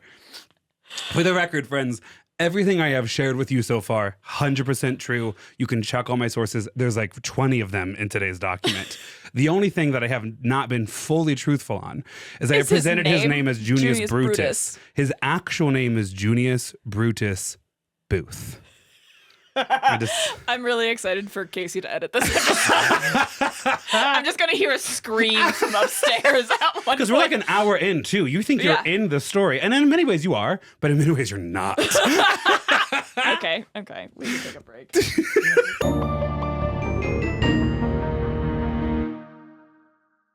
So 2 things before we really start the second part of the story. First, the like caged animal moment of like, I know there has to be more. You told me how much you researched. This would be one of your shorter stories, and I know you've researched a lot. There has to be more. Very much caged, trapped animal. Yeah. Second, when I showed you a picture of the 3 brothers, I was like, if she recognizes John Wilkes Booth, I will be shocked, and it'll be my own damn fault. I'm not that good. So, also, if you hear some crinkling, it's about to be Halloween here, and Casey bought a metric fuck ton of candy, and so I'm eating some of it. So hold on. What's your left, right, center? Okay. Yes. John Wilkes Booth is the one that most looks like Timothy Chalamet in that picture. So he's in this picture? John Wilkes Booth is in that photo. You told me it was The 3 brothers. Edwin and Junius Jr. Junius. and John. Man, you got me. So which one is John Wilkes Booth? Left, right, or center? Left. Correct. Okay. Taken 6 months before the thing. Seriously? Yeah, dead serious. That's what we're going to cover. Okay, so. Wow. Last where we left off. Go ahead. Lincoln get elected? First time or second time? First time. I'm trying to align in my head the Pinkertons. Mm-hmm. He's elected in 1860. Mm-hmm. And remember how the Pinkertons have to travel through Baltimore? Yes. And how that's a huge issue? Yeah. And do you remember where Junius Brutus settled his family? Yeah. Mm-hmm. Uh-huh. Great. I'm satiating myself with this candy right now. I hope I was a little afraid that as soon as they did the reveal, I was going to lose your interest. You're going to be like, oh my God, but also like, okay, now I know the rest of it. So no, I'm I excited. don't know like any of it. Good. I think I really have done a nice job organizing the second part of this story. Okay, so last we left off was the big reveal. John Wilkes Booth. We had just learned about his father and how they get here, how they're famous, etc. And I also wanted to share that as part of the story with you guys, so you knew it would be like Brad Pitt's child assassinating a president. Like it would, like it's like to us. That is true, right? Because I didn't think about that. The Booth family of actors has faded in recent memory, but they actually had a really strong run for decades, even after the assassination. And so, like, it was like shocking news at the time. So funny because Junius came from a family where he was like, my dad's brother's aunt is a famous banker. And now it's like actors after John Wilkes Booth are like, no, actually, literally don't talk about my family. So much we are going to get into. You're going to love this. Family shame, a little bit of true crime, love interest. There's all of it in the second half. Okay. I'm in. I'm about to start off with a quote. And I just want you to kind of be buckled up for what you're about to hear. Okay? I know enough to turn you inside out, old gal, you sock dolagizing old man trap. Sorry? That sentence, complete nonsense to our modern ears, were the last words President Lincoln heard before an assassin's bullet entered his head. That needs to be bigger news in our history classes. That is an insane thing. I would remember American history so much more. I do actually think what I've loved about this podcast is I don't really get a chance to teach history like in a classroom anymore, that I get a chance to kind of come back to my roots during this. Okay, so that's the last sentence Lincoln Can you say it hears. again? Yes. I know enough to turn you inside out, old gal, you sock-dologizing old man trap. Then the gun goes off. So funny. Mobilizes President Lincoln, and 3 hours and hours later, in the early morning of the next day, ends his life. Oof. This line is actually quite funny. The audience's laughter from the line is what covers Booth's entrance into the box Lincoln was sitting at in Ford's Theater. The particularly strange word, sock-dolager, means a moment of clairvoyance towards the end of the fact, or an exceptional person, or a forceful blow. So like anything. It could be anything. Right. So like, it's mostly a forceful blow, but like kind of like a spiritual epiphany forceful blow, or an exceptional person. Both end up being incredibly prophetic for the moment. The man waiting for that line was John Wilkes Booth, a man who was born for greatness, though clearly not in the way he is famous for now. The line was a crescendo moment for the play, at an equally pivotal moment for the nation. 5 days earlier, President Lincoln had walked through Richmond, Virginia, the fallen capital of the defeated Confederacy, only lightly guarded on his walk. The Civil War was done. America and its president was ready for something more lighthearted. Aren't we all? Yeah. And as Harry Hawk, the actor who delivered the infamous joke, would later tell his parents, it had all been going really well. Until it didn't. Oh, that's rough. I know. He's the real Just kidding. That's the wrong thing to say, but... No, it's okay. We will talk about the other victims of this night towards the end. That structuring took me like 30 minutes to do because it all existed elsewhere. And I was like, wait, no, we need something to come from after the break. And thank you. There was a lot of thought put in this episode. I'm not asking for credit for like the product, but just like the effort. And now I'm giving myself a pep talk. Okay, great. I don't know what you wanted from me. John Wilkes Booth. My mouth is full of candy. Tomorrow's Halloween. Wish her the best. Yeah. Children will be expecting it when they get to the door, right? Not if I get to it first. Okay, so Wilkes Booth was a man born for greatness. Nope, read that whole paragraph. John Wilkes Booth was the 9th of the Booth family's 10 children. Oh my gosh. When he was born in 1838. He is 13 when his parents, Mary Ann and Junius, formally marry in 1851. We're going to pause for a second. You have no idea how hard the first part of this episode was for me not to say the word Booth. Because it was just on the tip of my tongue. At any moment, I was like, Junius Brutus was born in London. Honestly, if you had slipped once, I probably wouldn't have noticed. I was really hoping that I could just like kind of hide it and everything else as well. Yeah. So his parents get finally formally married in 1851 when John is 13 at the time. And there is some suggestion that the weird combination of forces in his family kind of mess him up for adulthood. What? Because he has been born to an illegitimate mother, right? Which he maybe did or did not know in his childhood. But when he is 10, this woman from London arrives, Marie Booth, and she's like, we're married and now we got to get divorced.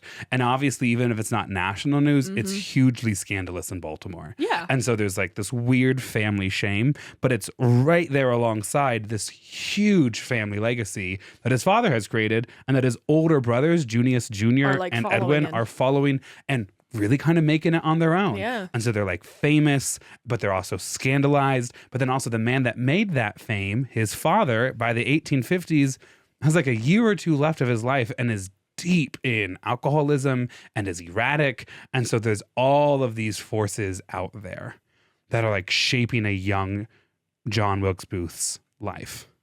I'm just remembering when I did my ancestry, when I went far enough back, there were Booths, and I'm trying to talk myself out of it. I mean, nope. Continue. There are some good ones. We'll get there.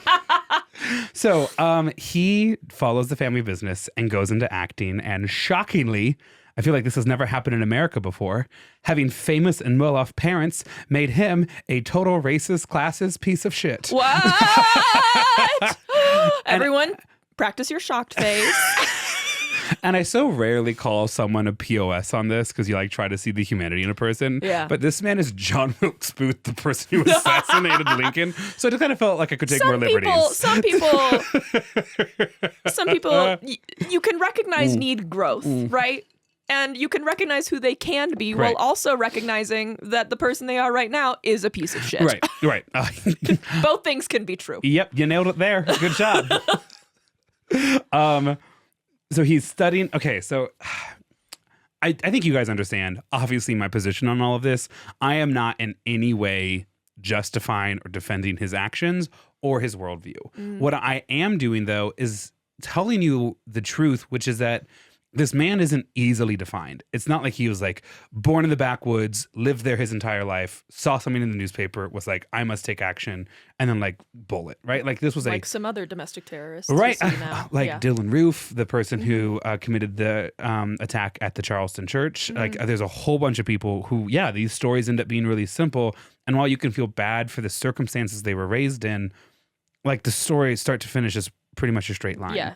For John Wilkes Booth, that's not necessarily the case because on their 150-acre farm outside of Baltimore, he's running off into the woods and reciting Shakespeare. He's learning correct and proper grammatical pronunciation of words. Yeah, he knows which fork to use. Yeah, 100% he does. 100% he does. But also at the same side of things, he is a child born towards the end of his family's children having years. So he is not there when the family's just starting off, when they're climbing up the social ladder. He's not experiencing any of those formative things that could make him see both sides of a coin. He's not Edwin, who gets pulled out of his schooling at the age of 12, which is still young for boys at that time, to take care of their drunken father and keep the family going, right? He doesn't have that, what turns out to be, perspective. And that perspective ends up being, I think, really crucial for Edwin, because Edwin and John Wilkes Booth will have radically different politics in this family.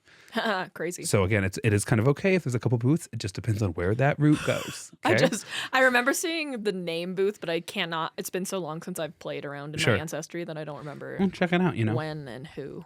And so he's reciting Shakespeare in the woods, and then going into town and joining a party called the Know Nothing Party. I love that. The Know Nothing Party, like KNOW. I don't know anything. Never mind. Nothing. I just heard NO nothing. No, nothing. No, like, no, I'm nothing. okay. Me with a door-to-door salesman. No, thank nothing. you. Yeah, they're super xenophobic. Okay, yeah, that makes some sense. They're racist towards kind of everybody, including Catholics. That's a wild group to be racist towards. Especially Irish and German Catholics and immigrants.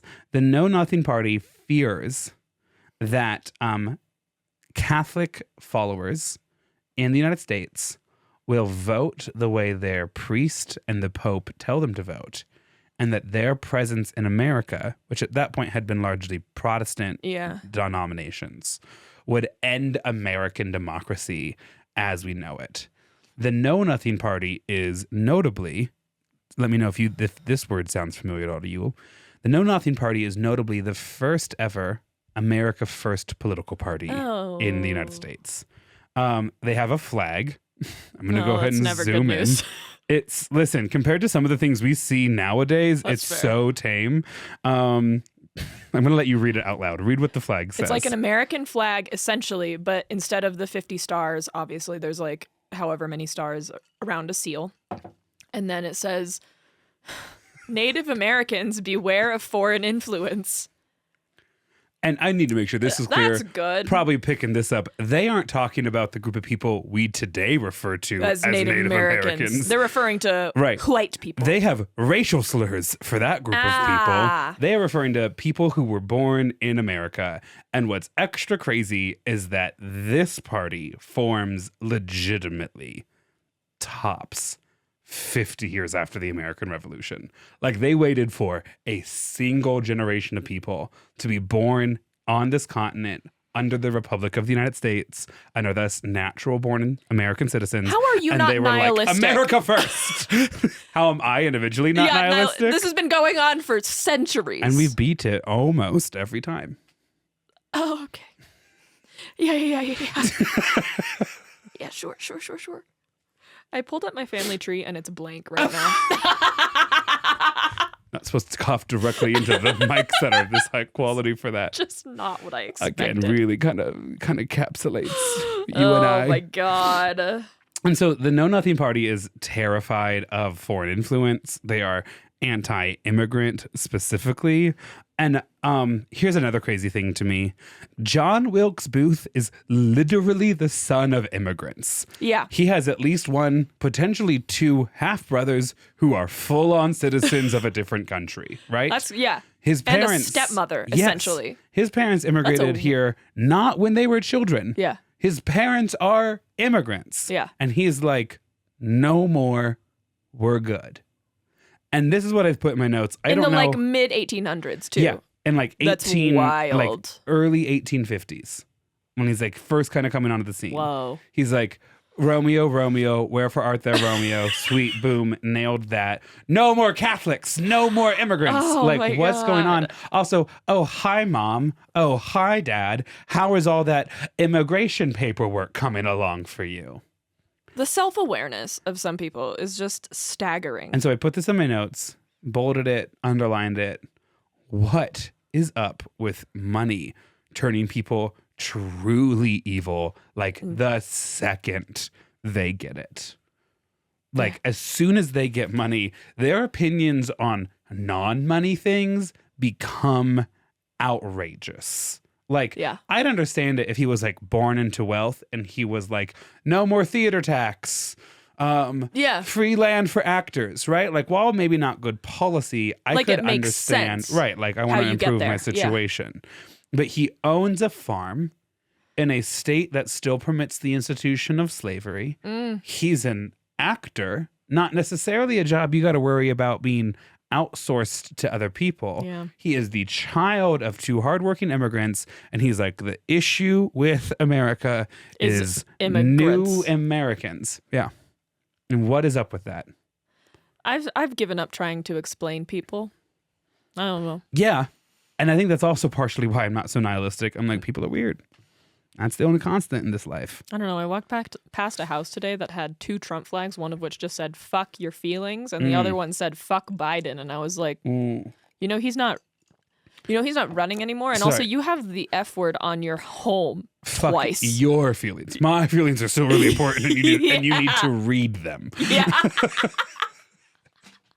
Yes. I mean, I literally have a bit about 40 minutes ago this podcast where I talk about desperately needing the approval of my audience. So I get it.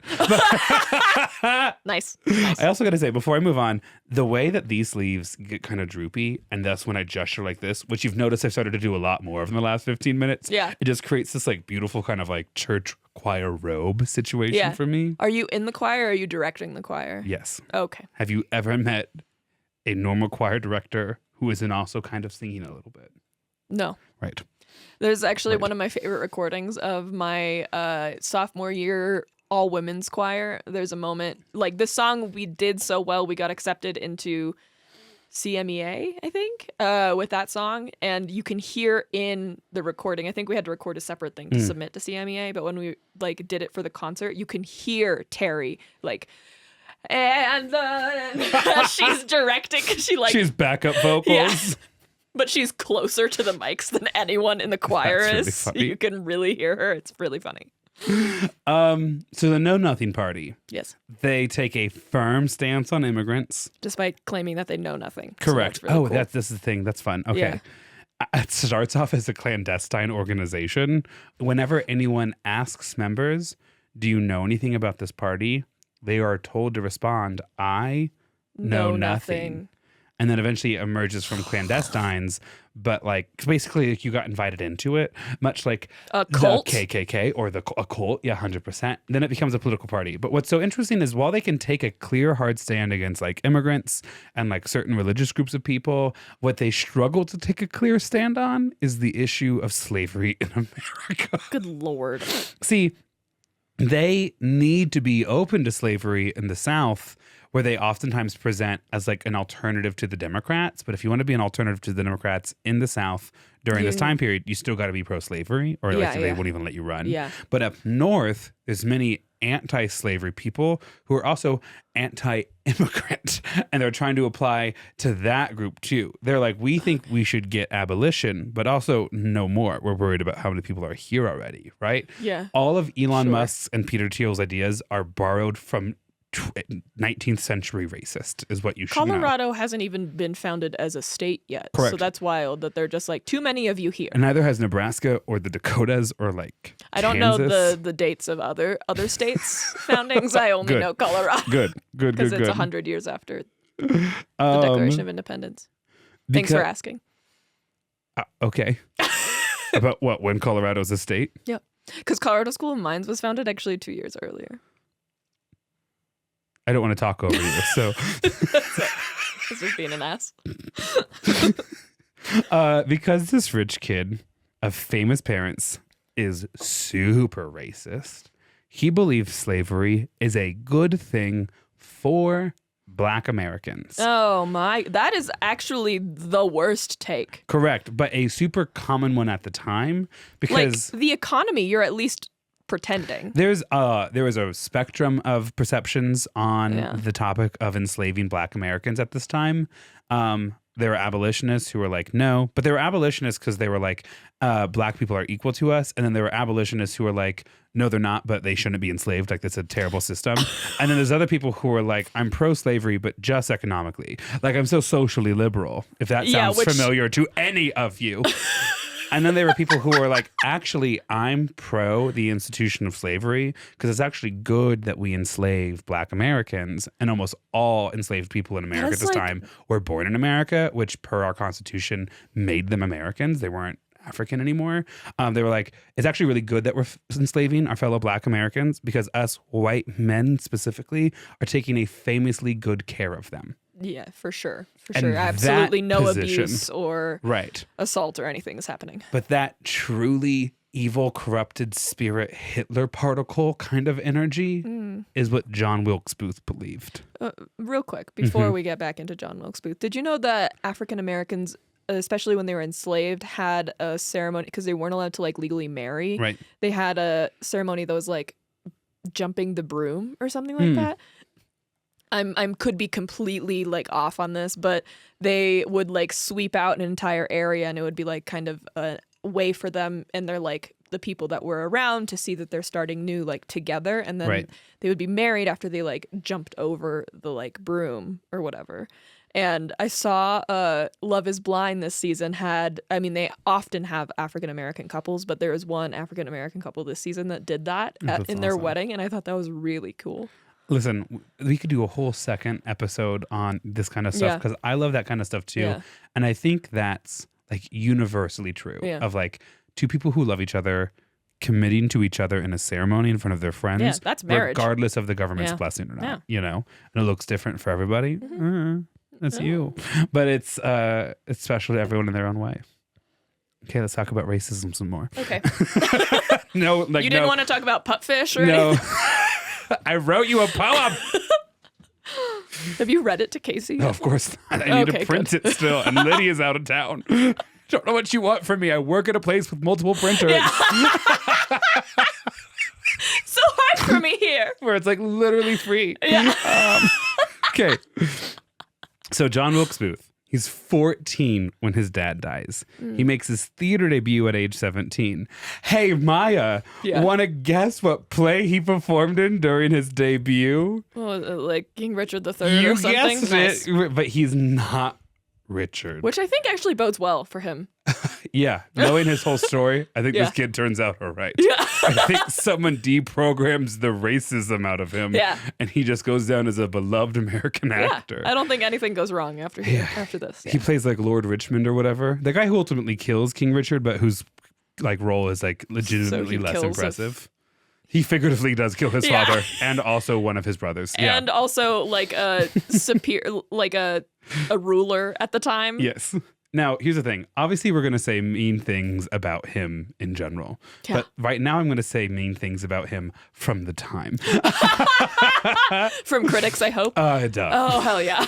The way I was able to read both theater reviews and history with this episode. Oh, yeah. This was your really dream good. episode. I can see why you got so excited. I was actually so afraid at the start. I had actually even coached my response in the car on the way over here. Because sometimes you'll be like, Abraham Lincoln. I like the very first word I say. And I was prepared to be like, no. But like, I need to do one of those. Like I was coaching myself to lie to your face just in case. That's so funny. Yeah, that's how deep into this I was. Okay, so in Thought didn't even cross Baltimore, my mind. his home's good. So in Baltimore, his hometown and the North, he is met with mixed reviews. Some people are like, "Hey, he's great." Others are like, "Oh, I've could do seen better better." legitimately from his own family." Wow, that's devastating. Right? Yeah. Correct. Like literally his older brother does it better. Oh, God. I love theater because of his father. I continue to go to theater because of his brother and John. Yeah. John's there sometimes. He steps into big shoes because of his family. He even momentarily takes the stage name J.B. Wilkes, That's worse. which is shockingly close to Lydia's maiden name. But people, they're fine with it. Yeah. But in the South, people love him in the South, especially Richmond, Virginia. And now I will say this. I could be wrong. I'm not a John Wilkes Booth expert, right? I think just the name.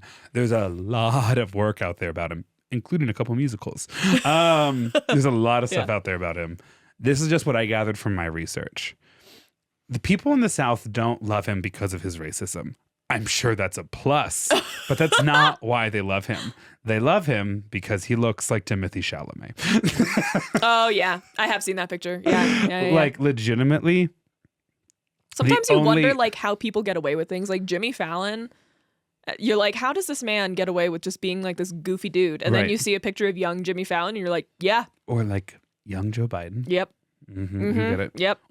Young Obama. Yeah. I was going to say young Joseph Stalin, but I don't think that's an appropriate thing to say. Yeah. I mean, he's serving. Yeah. His hair curls. He has all the best features of his dad, but he then improved on them. Yes. Yeah. And it's nice to be represented by a man who's also balding. We're capable of great things. Except he's balding. Do you really want to be related to this man in any way? I mean, do you? You actually No. sound like you pose much greater of a risk of being related to him. Okay. I didn't find it off my first look. I'm legitimately, they're like the one thing that he always gets good praises on is how hot he is. Here's an abridged, kind of paraphrased version of something that was said at the time. So handsome, all women loved him, and even some men. Like, he was Ooh. enchanting to universally all women and even captured men in his like charms, is like the long-term version of that. I love that. Richmond is hot for Booth. He regularly performs sold-out shows, and while he may not have been beloved in the North, the South is obsessed with him, and he is obsessed with the South. Ew. He regularly takes stints in Richmond, both to make hella money, Yeah. and two, like, it just seems to be the place that he recharges, which is a huge red flag for this era. I think Richmond now is gorgeous and bucolic. Yes. At the time, huge red flag. I saw Hosier and Noah Kahn perform together in Richmond. So Richmond is stunning. It's happening Stunning. in Richmond. Yeah. He's also cashing in big time. By the end of the 1850s, he is earning on average $20,000 a year. I have the adjusted for inflation price. What's your guess? Oh, I don't know. I don't want to know. Several hundreds. Yeah, he's making $700,000 annually. Oh, also, by the time 1860 rolls around, he's essentially 18 years old. 18, 19. And he's maybe 20. making like almost $1 million. Correct. And don't forget, personality-wise, he's Shitty. awful. That's really reassuring. Like, we know a couple people in tech and stuff who are doing Yeah. well for themselves, and we love that. But they're also like just goofy goobers who love to go to EDM concerts and like occasionally buy like very specific things for their hobbies, you know? It's so funny because they're never going to listen to this. I'm not even talking about the person you think I'm Yeah. talking about. I'm talking about many of his more successful friends back in the place that he was in before. Okay. Gotcha. And he would find what I just said really funny. I'll timestamp it and send it to him. Please do. It's Jacob. I want you to know. I don't think there's anything incriminating there. No. Yeah. I mean, he's great, and obviously they're comfortable, but you know. He's just a guy. Now, not to state the obvious, but a civil war really does change everything. What? I was at that point, I'm like in my classroom during my planned period being like, I can't think of a better transition than just to go ahead and name Civil War it. changes everything. Yeah. That includes everyone in America because it's about to reshape U.S. society. Quick little pause for our non-U.S. friends or just those who need a quick update / reminder on history. The start of the Civil War follows a simple path. In the election of 1860, Abraham Lincoln wins the presidency because he wins the Electoral College. He also receives the most popular votes, but he only receives a plurality of popular votes. He receives roughly 40% of the vote. He also wins the Electoral College without winning a single state where the enslavement of Black Americans is legal. That's The wild. history term today is slave state. So he wins the U.S. presidency without any support from the South and without a majority of Americans voting for him. For the South, this becomes doomsday. A president can now be elected without the support of a single Southern state. That puts the future of the institution of slavery in serious jeopardy. And rather than accept that reality or work within the system, many Southern states simply choose to secede. Slavery was so important to Southern slave owners that they would rather be non-American enslavers than members of this country. By the time Lincoln is sworn in as president in 1861, the rebellion is already underway. Damn. Any questions about that before I continue? No, but I did watch a TikTok today. Go. I love us. I love this country. We were born in the right era. I was born to be gay and eat kombucha, to have opinions on And eat charcuterie. kombucha. Are you okay? Just got to get all the bubbles. What were you going to say? Eat saw- charcuterie and drink kombucha. Yes. The TikTok I saw was like a reenactment of like the average Catan game. It's just like, Oh, yeah. have you played Catan? I have a whole strategy. Okay. Listen, before you've rolled the dice at all, you need to have put yourself in the position to win. I have, like, I could lead a thesis on how to win Catan. Okay. You'll have to play against Casey. The thing that happens in the TikTok is he rolls a 7, so he gets to move the robber, and he puts it on a 5 or something on a wheat field, and like transitions like to Game of Thrones. So basically, yeah, and they change their like accents and everything. And the guy is like, I believe there's been a mistake, and they like go into it, and they're like, I thought we had an alliance. He's like, if you thought we had an alliance, then you're a fool. And the other guy goes, I would rather live 100 lifetimes as a fool than breathe one breath as a tyrant. And I was like, Boy, why you're am I hitting into this? on a lot of themes that are still to come in this episode. Hell yeah. And then the third character that says nothing just like randomly wins out of nowhere. The most millennial qualities about me, and it's a list, and it's a fun list. That actually should be a Patreon episode. What's the most millennial things about us? First, Sure. at one point in time, I did draw a mustache on my finger and do this. Everyone did it. I never got Yeah. it tattooed. As long as you didn't get it tattooed, that's all I that have matters. played hours of Settlers of Catan. Like, that took over my age bracket with like the way nicotine did and vapes are now. Like for us, we didn't have any of those, so we were just building settlements. I love the hand gesture. It used to be I would travel to Seattle when Jacob and Lydia lived up there, and that first night, because you kind of get in the evening or whatever, right? Like the day's kind of shot. Yeah. We would like get pizza, or Liddy would have cooked something. Would open up a couple bottles of red wine, and we would play Settlers of Catan with one of their roommates. We should just have a game night. I agree. And we should all play Settlers of Catan. For breakfast, we do something cool, like a bar of chocolate, and then like 2-3 bottle red wine. Have you seen that? No. There's so much I have to teach you still. Let's talk about the Civil War. Why am I always teaching? See? You're also a great listener, Maya, just in case no one's ever said that to you. Did you see the comment Yes, today? that's exactly what I'm referencing. And I'm walking out of the building when I see it, and I had to be like, ha ha ha ha, so funny. Someone commented calling Grant out for always saying, see, I'm listening. And they're like, we know, Grant, you always tell us you're listening. 11 states will officially rebel against the U.S. government. Right, we're talking about the Civil War. Like what I have lived for, and the 8 straight dudes plus a couple of neurodivergent girls I've also been waiting for. Okay, so 11 states will officially rebel against the federal government. But there are 4 more states that allow or permit the institution of slavery that do not leave the Union. History pop quiz, Maya. I don't know. Okay. Moving. If my face wasn't clear, I have no idea. Moving west Kansas? to east, Missouri, Kentucky, Maryland, and Delaware. Delaware. Delaware had, in a population of like 100,000 people, just under 2,000 enslaved persons. Oh.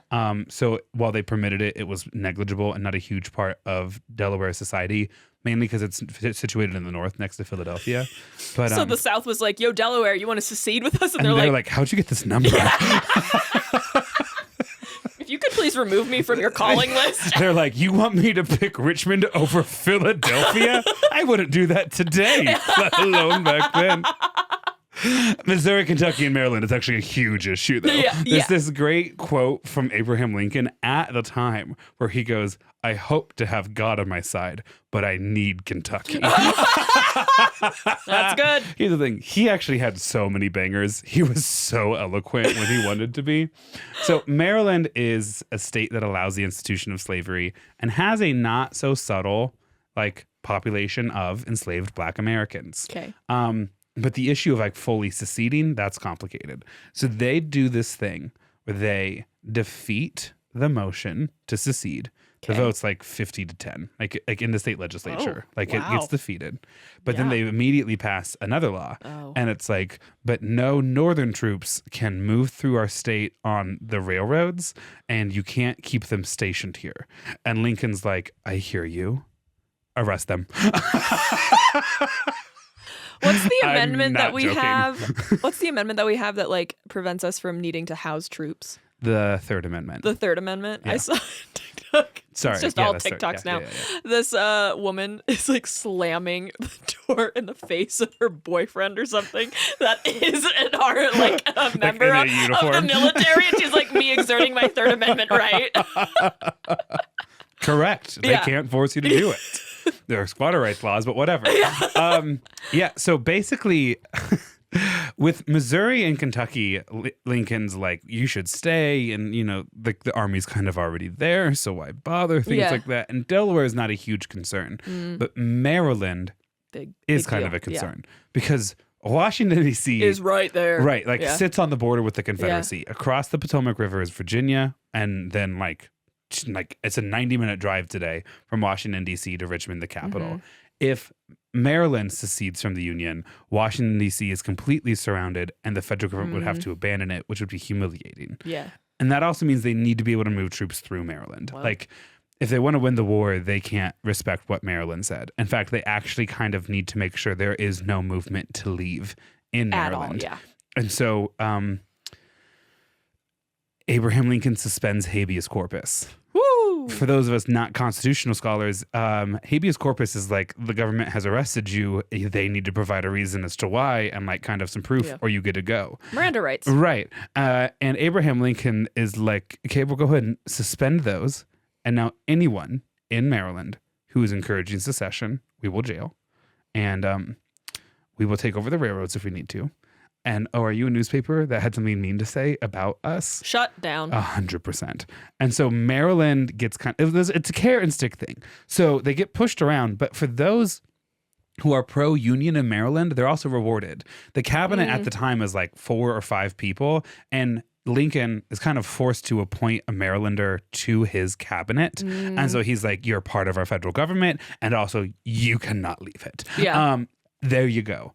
And for Maryland, for the most part, they're like, okay, whatever. And like the stuff closer to like Pennsylvania, they're like, sure. And the stuff south of DC, closer to Virginia, which is still kind of rural. Yeah. Not thrilled, Yeah. but kind of just accepts its fate or whatever. Yeah. Except for one very famous Marylander, John Wilkes Booth. Nice. Who Nice. this infuriates.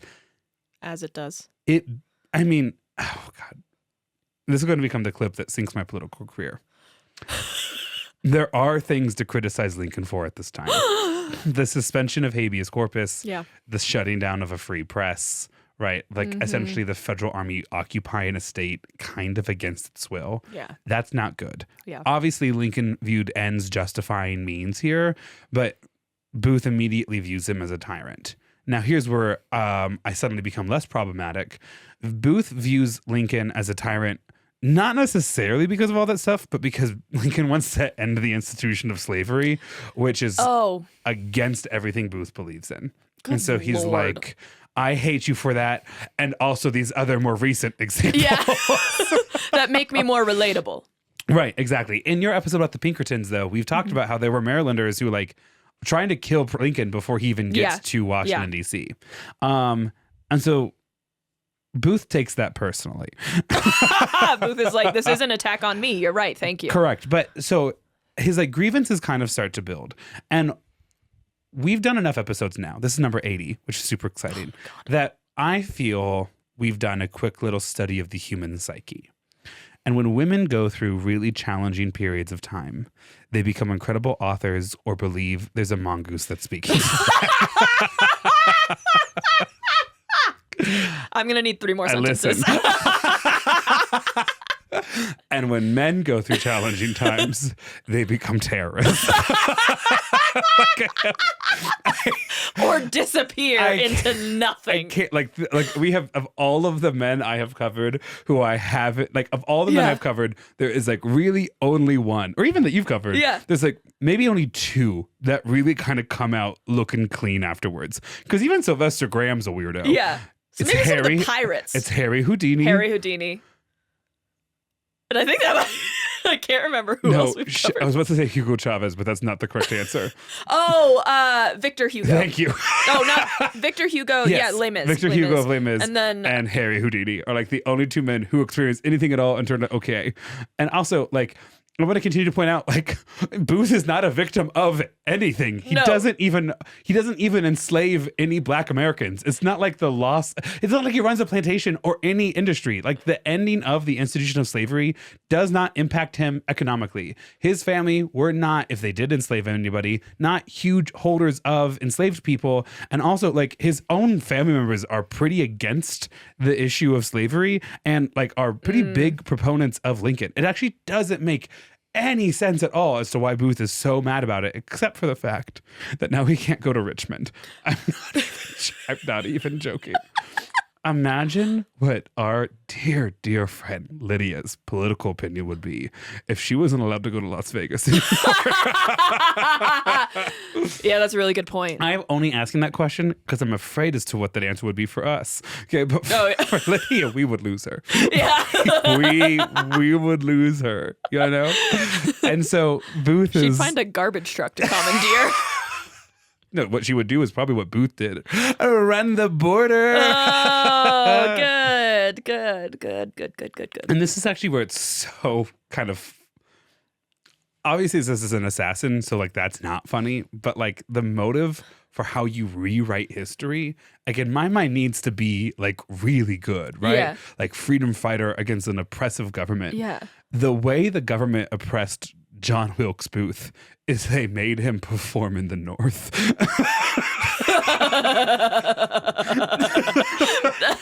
And not even... That's just so unserious. And not even directly. There was just, a closed border between the Union and the rebelling states. And so he had to deal with people who just weren't as thrilled with him. And like, not even full time then. Like, he would at times make trips into the South because he was like a performer, and traveling theater groups were like pretty common, that they weren't necessarily viewed as like military targets or whatever. It was a lot harder for him than it was before, but he like still at times performs in the South. And then also, like, during the war, I'm about to really mess myself up because I'm just like skipping through some things right now. I don't think I am.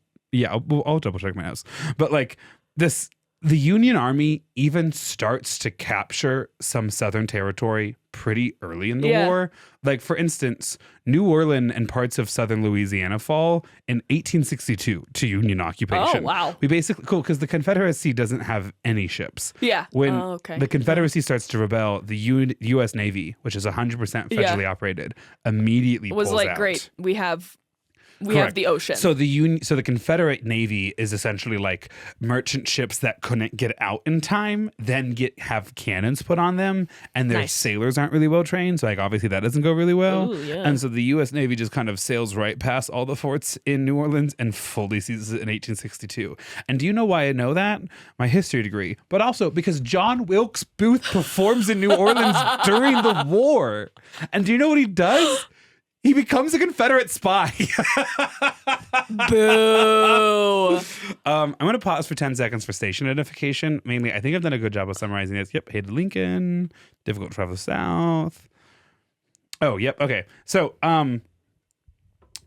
John Wilkes Booth, love of the South, is like really well known.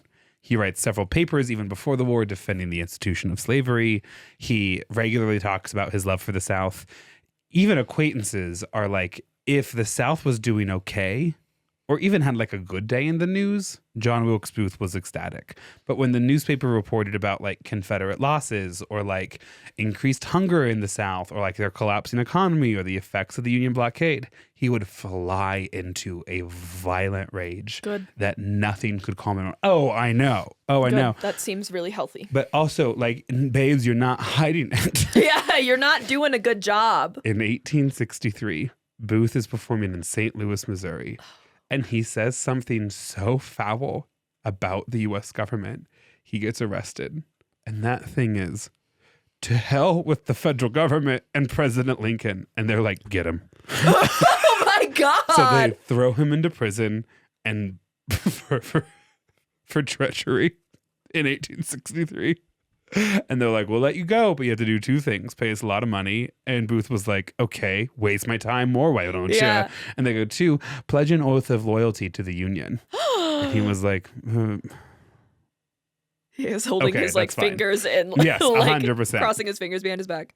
Yeah, because he's already at this point a spy, right? Like not formally a spy potentially, but definitely spy-ish. For instance, every time he goes down to the South, he brings in quinine, which is what you need to beat malaria, which is really important in Southern Gulf Coast states. So he's like sneaking medicine in, which is like, oh, dare I say, almost noble. But if you're rebelling against the U.S. government for the right to enslave Black people, die. And I'll die on that hill. Like dogs can do it, so why do we need you to do exactly. That? So he pledges an oath of loyalty, gets let out. 1864, he lands in New Orleans, and that's now occupied by Union troops. Nice. And so he's not like behind enemy lines, but he's performing in theaters and obviously staying in the homes of people.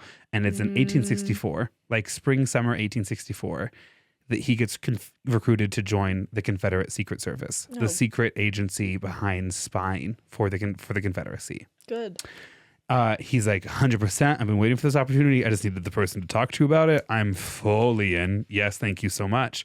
And they're like, wonderful. Here's a couple of things you should know. We're going to send you back to the North now. And then once he returns to the North, he goes to Montreal, Canada. And so he just went so far north. He just like... kept going. He went to the Richmond of the North. Shut the hell up. See, Montreal being outside of the United States and most of the people there speaking French actually provided a perfect place for Southern sympathizers to organize Northern spy rings. And so if you were a Northerner like in Erie, Pennsylvania, or like Buffalo, New York, or whatever, it was not hard to pop into Canada where you could like organize and orchestrate things outside of the watchful eye of the U.S. government. It's there that John Wilkes Booth meets with several people, including low-level officials in the Confederate Secret Service. And it's not clear if they put him up to it or if he simply pitches his idea and they're like kind of interested in it or what exactly. But there is at least some evidence that the Confederate Secret Service is aware that John Wilkes Booth is going to steal the Declaration of Independence. You really had me. Kidding. Yeah. But he is going to steal the president of the United States. Steal him? Not Kidnap kidding. him? Correct. Good Lord. His plan is this. At this point, Lincoln's behavior, I'm so deep into the story, I don't even need to check my notes anymore. I love that. Do you see the kidding? Yeah. Actually, I'm not kidding. It's like so, I got everything there, right? Yeah, sweet. At this point in the war, Lincoln's movement is so routinized that a lot of people in D.C. just kind of know his like daily schedule and stuff. Where he's going, yeah. Including he'll take a solo walk like kind of through a park on the edge of town to the soldiers' home to visit wounded soldiers. And it's like clearly a time of reflection or whatever. It's a good thing the Pinkertons haven't really formed the Secret Service yet. Right.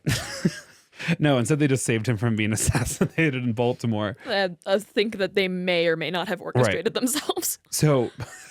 Booth, the way we just stay in the Gilded Age.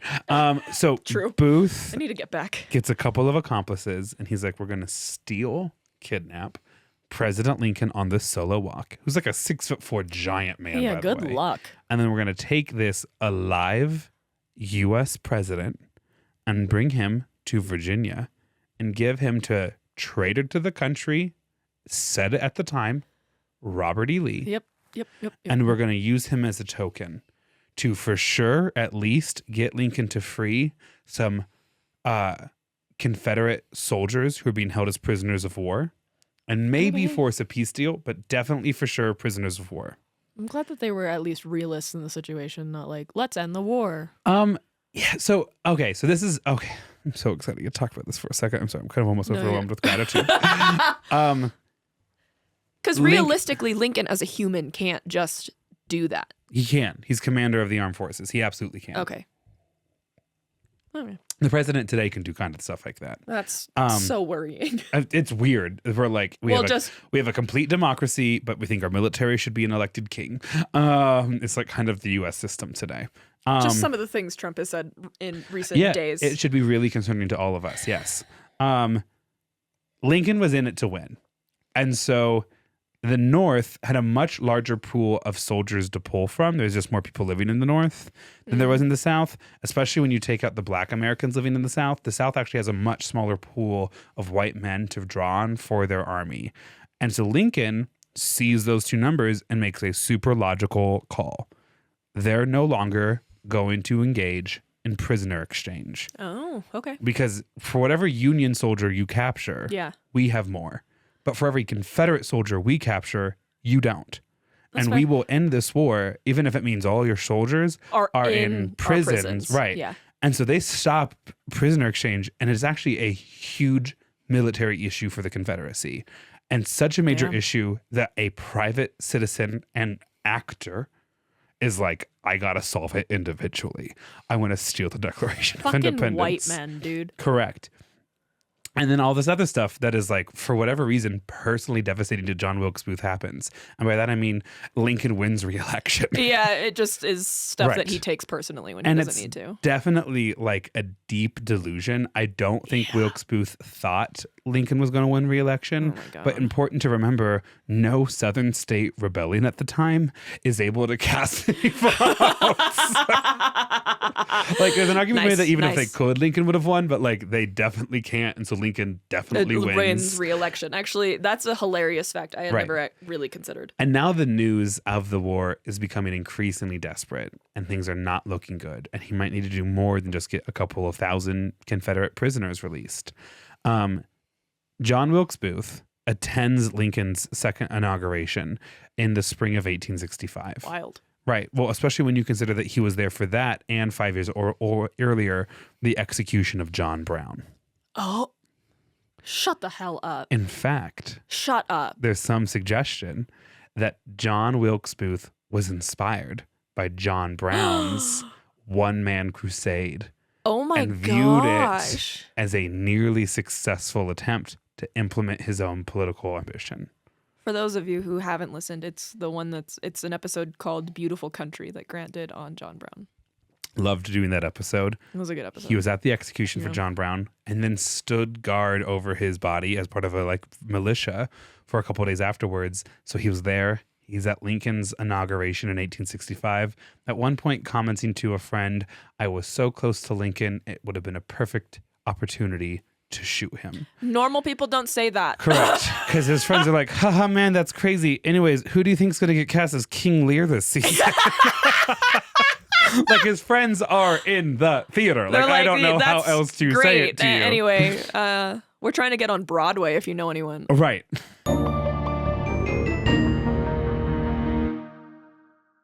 So, things are now rapidly deteriorating from late winter into early spring for the Confederacy. And that then moves John Wilkes Booth window from, if I can capture Lincoln, that'll be a decisive turning point in the war and the South can win, to something else, which is basically the organized Confederate government and its army is collapsing under the weight of the U.S. military. And so Wilkes Booth envisions an even grander blow. He's going to eliminate the entire federal government, essentially. Yeah, how? Right. Super simple, actually. Him and his co-conspirators are going to assassinate in the same night President Lincoln, Vice President Andrew Johnson, General Ulysses S. Grant, who will be seated right next to President Lincoln, and Secretary of State William Seward. There has to be a fifth in line, right? President pro tem of the Senate. Okay. So, yeah, I mean, there is an order of So technically, succession. there is, Right. But basically, it's we're going to take out the president and vice president, the people who are aware of how the war is being prosecuted. and then the next two people Right. And then we're going to take out the person in charge of the military, Yeah. Ulysses S. Grant. And then we're going to take out the person who is running the government. Because at the time, Secretary of State ran the entire federal bureaucracy. right. There weren't all the cabinet positions there Right. are now. And so if we can eliminate that, the Union will be under such chaos that the rebellion can breathe anew. Because if Grant's gone, there's even talk about executing or trying to assassinate Stanton, who's Secretary of War. If we can eliminate some of these positions, then supply lines to the Union armies in the South dry up, right? Organizing the blockade becomes a lot harder. Who's running? Who's making decisions? Things like that, right? Who's paying these soldiers? Their conscriptions are going to be up soon, right? He believes he can sow enough chaos in one night in the nation's capital. It's just insane white man confidence. I would need to find follow up to follow up questions of these assumptions. Not only is it insane white man confidence, which is already this atmospheric There's just so many faults. He is so many holes. Heterosexual theater boy. Yeah. Nothing can stop him, including being able to sing. The show must go on. And I am the show. And I am the show. Oh God, that's so unhinged. Okay, so we're now up to the night of the attack. Okay. April 14th, 1865 is a pivotal moment in U.S. history. It is the night that that President Lincoln was assassinated. Many of us know at least some of the story, but there's still some to unpack. Booth was going to kill Lincoln, and in the box that night as well, Ulysses S. Grant. He was going to execute both at the same time. Wow. His co-conspirators were then going to target Andrew Johnson, who's staying at a hotel in the city, because that was a much more common thing at the time. When you would go to a new city, you would just take up residency in a hotel for 2 months, as opposed to Airbnb or staying at someone's house or whatever. You'd stay at a boarding house, and they would take care of you and stuff. So a co-conspirator was going to take out Andrew Johnson. Someone else was going to find Stanton, Secretary of War, and a different person was going to take out William Seward, Secretary of State. Do I want to jump into it right now? Yes. All in a coordinated attack, all on the same night, to fully destroy the U.S. federal government. Isn't at this point the Civil War is essentially over? Not only is it essentially over, Robert E. Lee has surrendered. Yeah. Yeah. Okay. Jefferson Davis is kind of on the run. They're trying to track him down, but like the war is functionally done. Soldiers are returning home. Yeah. The person who was supposed to assassinate Andrew Johnson gets too drunk, like in the hotel bar, and doesn't do it. The person who was supposed to take out Secretary of War are also these all chickens fucking out. theater kids? No. Some of them are like wounded Confederates. Some of them are just like poor, mean men, right? The man who goes after Seward, the Secretary of State, knocks on the door. Butler answers the door, pushes through, storms upstairs, stabs Seward, Secretary of State, several times, who's shocked. Yeah. His children come in, fight off the defender. The attacker then runs out of the townhome where Seward's living. Will be eventually caught a couple weeks later. Yeah. But the event is so triggering to Seward's wife that she will suffer a fatal heart attack 2 months later, that almost everyone, even at the time, is tracing back to the night her husband and all three of her children in the same home were assaulted by this person. Seward doesn't die, though. He does not. Okay. In fact, he actually goes on to help purchase Alaska from the Russian Empire. Nice. And there's a town outside of my Crazy that there was hometown a named Russian after Empire. him. Yeah, until very recently. Yeah. I just don't often hear it referred to as an empire. Jumping, said all that. Sweet. Booth's assassination is well known. During a laugh line during the play, Our American Cousin, Booth snuck into the box President Lincoln was in and shot him. Then slashed the arm of Major Henry Rathbone, left arm, and then he jumped off the box, landed on the stage, and yelled "Sic semper tyrannis," which is Latin for "thus always the tyrant." There is uncertainty about what Booth shouted next, which he shouted in English. He either shouted, "The South is avenged," or "Revenge for the South," or "The South shall be free." Two witnesses were like, "What?" No. He jumped down off the stage, yelled "Sic semper tyrannis, I have done it." Oh, they like had their own monologue going on. No, what I know about head. history is that is what was said, and everyone else suffering this traumatic assassination attempt fills in with something more dramatic. Really? So he actually says, "I have done it." No one knows. There's all these conflicts. My own personal judgment is it's the simplest version. Yeah. And all these people who watched a president die during a comedy play.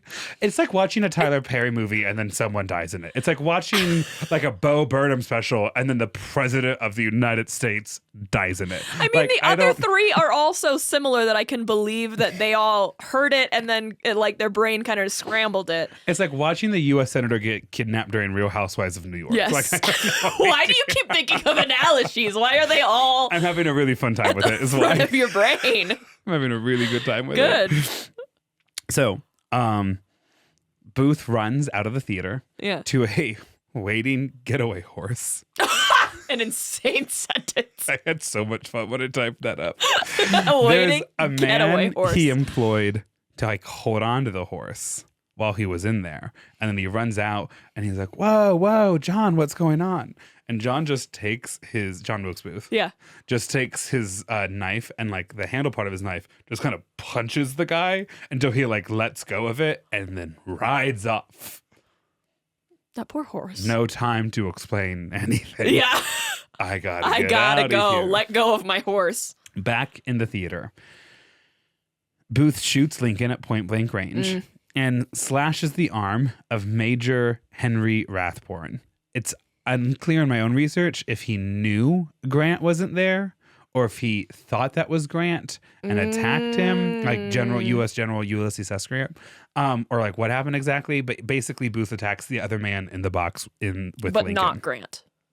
because he is on a train to New Jersey because his wife is making him visit his in-laws. That's so funny. And it's why You know that great, like, he wanted to go to the play. He's like, no, but we just did the whole thing. And she was like, you have been so busy with that man for the last, like, however many years. You need to say hi to your nieces and nephews. And it's like legitimately April. It's not even like Thanksgiving or Christmas or anything. And so this is all true. This is all true. Okay. But then there's a second thing that's also true, which is later on, obviously the Grants realized what they narrowly happened, avoided. And there had to be a moment where it was like, don't say it. I think it's funny. I just say that turns you out, didn't want to come see my mother so much. and you're alive to regret it. That's all I'm going to say. I would watch that TV show. I would too. Yeah. Because while history is fascinating, humans are predictable. Yeah. So That's so funny. I love that so much. this is going to get a little sad again. So you go ahead and get everything out. Okay. So basically every single person in the box with Lincoln that night is a victim of this evening. Right. Lincoln obviously is the first to die. Yes. Rathbone survives his wounds, but never fully recovers. In the box with Rathbone is his fiance. Oh. Did I capture his fiance's name? Didn't Rossborn just get, like, cut?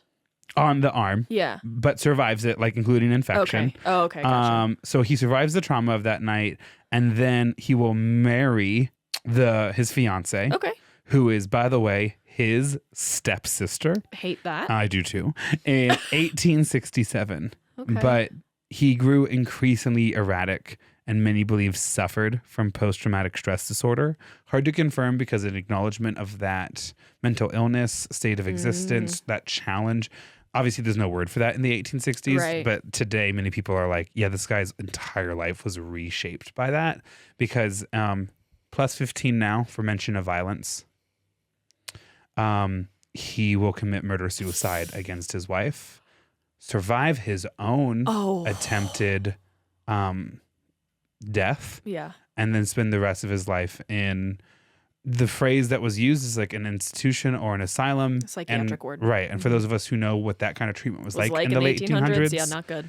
The last person in that booth, Mary Todd Lincoln, will also find herself in a similar institution before the end of her life. That's hard. So all four of those people suffer something. Ugh. And as Lincoln lies bleeding, and people find out Seward's been attacked, and that it's this coordinated attack against the entire federal government, Booth's escaping on horseback with one of his conspirators. That night, they get to the Navy Yard Bridge because D.C. is still a wartime city, kind of. So in and out access to the city is monitored by guards, like Army soldiers on patrol. And so he pulls up to the Navy Yard Bridge to try to cross a bridge to get out of D.C. and into Southern Maryland. And the soldier's like, what are you doing? It's past 9. You know we can't let anyone over the bridge past 9. And he's like, sorry, I'm famous actor Margot Martin. No, I'm famous actor John Wilkes Booth, and I'm new to the city. I was only in for a couple performances. I'm trying to get to my lodging. I thought the moon would be out. I thought it'd be very clear. It's not. It's very dark tonight. I'm just trying to get home. He gives his full name though, and the soldier's like, yeah, all that tracks. Here, go ahead and enjoy your night. Get home safe. And he escapes the city. Oh, for fuck's sake. I know. Booth and his co-conspirator even give their actual names. After crossing the Navy Yard Bridge, they find themselves at Surratt Tavern to pick up the supplies they had stashed there earlier. Booth had apparently asked the tavern owner if he wanted to hear some news. And when the tavern owner said, "You may do as you wish," he was like, "I don't really care." He was like, well, what's the exact quote? "We have killed Lincoln and Seward." The fuck? Grant, are you being serious? He said that? Well, so here's the really interesting thing, and you'll appreciate this as a true crime girly. Oh my God. The validity of that statement is in question. Yeah, it's hearsay. Because the tavern owner then says, had I not been shocked, I would have shot him dead off his horse. But he says that in trial for aiding and abetting the the assassination of the U.S. president. This tavern owner is basically brought in and was like, you are literally the first place they went to afterwards. And he was like, listen, what's crazy is the first time I'd ever heard about it was that night when he came to us, and I was handing him all the guns they had stashed at my house. And they're like, do you want to hear something wild? And I was like, I don't care. Like, I don't care about the news at all. And they're like, we just killed the president. And he was like, and I didn't believe him at the time because I was so stunned. But if I was, I would have killed him. And that's what makes me a patriot. Please do not execute me for the assassination of Lincoln. So there's a little bit of complication around that. It could be correct. Altered for his sake. Correct. Or completely fabricated or totally true. Yeah. Who knows what was said on that Southern Maryland tavern on the evening of April 15th. I love the idea. You can do as you wish. Right. I mean, I don't even hear it all about the news. I've met enough white men to know that they will tell you whatever it is they want to tell you, even if you don't ask sometimes. Hey, do you want to hear this thing that I did? It's not like that big of a deal or anything. It's like not that big of a deal. I assassinated the president. I actually don't not care. Not a big of a deal. Yeah. We've all been at that bar. We've all seen that play. We've all seen. It's like Grant on the train to yes, Munich, just like laughing and then looking at me, and I'm like sitting there like 2 hours in, like, do you want to know? For fuck's sake, Grant, shut up. You're right. I should really be appreciating the moment. Do you want to know something? Oh, I'm just sitting on this train right now reading this book. And these quotes are so quotable. It's just very funny. Okay, I'll read one to you. And I know you said no. As I am actively reading a different book I see something. You turn up the volume and I'm like, and then and I'm like increasing my own volume. I will not be listened over. There's always a sound in you. There is correct. And there's no sound man can make that is louder than what this man can make. I've yet to see it in action, and I don't know that I want to. Let's get back to it. So he's running from the law, right? And he has his weapon now. That's good. His leg still broken. So they arrive at the home of... The idea of riding a horse with a broken leg just gives... what part of the leg is slowly. broken? I don't actually know. I don't actually know that part. I feel like it can't be a femur, right? Because a femur is like supposedly the like most painful injury, like I'm sure next to childbirth. Ankle. I feel like knee. It's got to be something here down. Something that would have absorbed the shock. That would make things easier. So they arrive at the home of Dr. Samuel Mudd, further into Southern Maryland, and they knock on the door. And this is now from Samuel Mudd. They're like, "Yes, I was woken at like 4 a.m. And there's this loud knock at the door, and I'm very nervous because I wasn't expecting anyone. So I'm like, who are you? And they're like, we need a doctor immediately. And so I said, okay. And their leg was broken, and they said that they made an early start this morning for Washington, D.C., but that they fell off their horse and they broke their leg, and they need it set. And they need it set quickly so that way they can continue on with their journey. And so I did my best, and they hung out until about 4 or 5 p.m., So they were for about 12 hours. Oh my God. And then they left.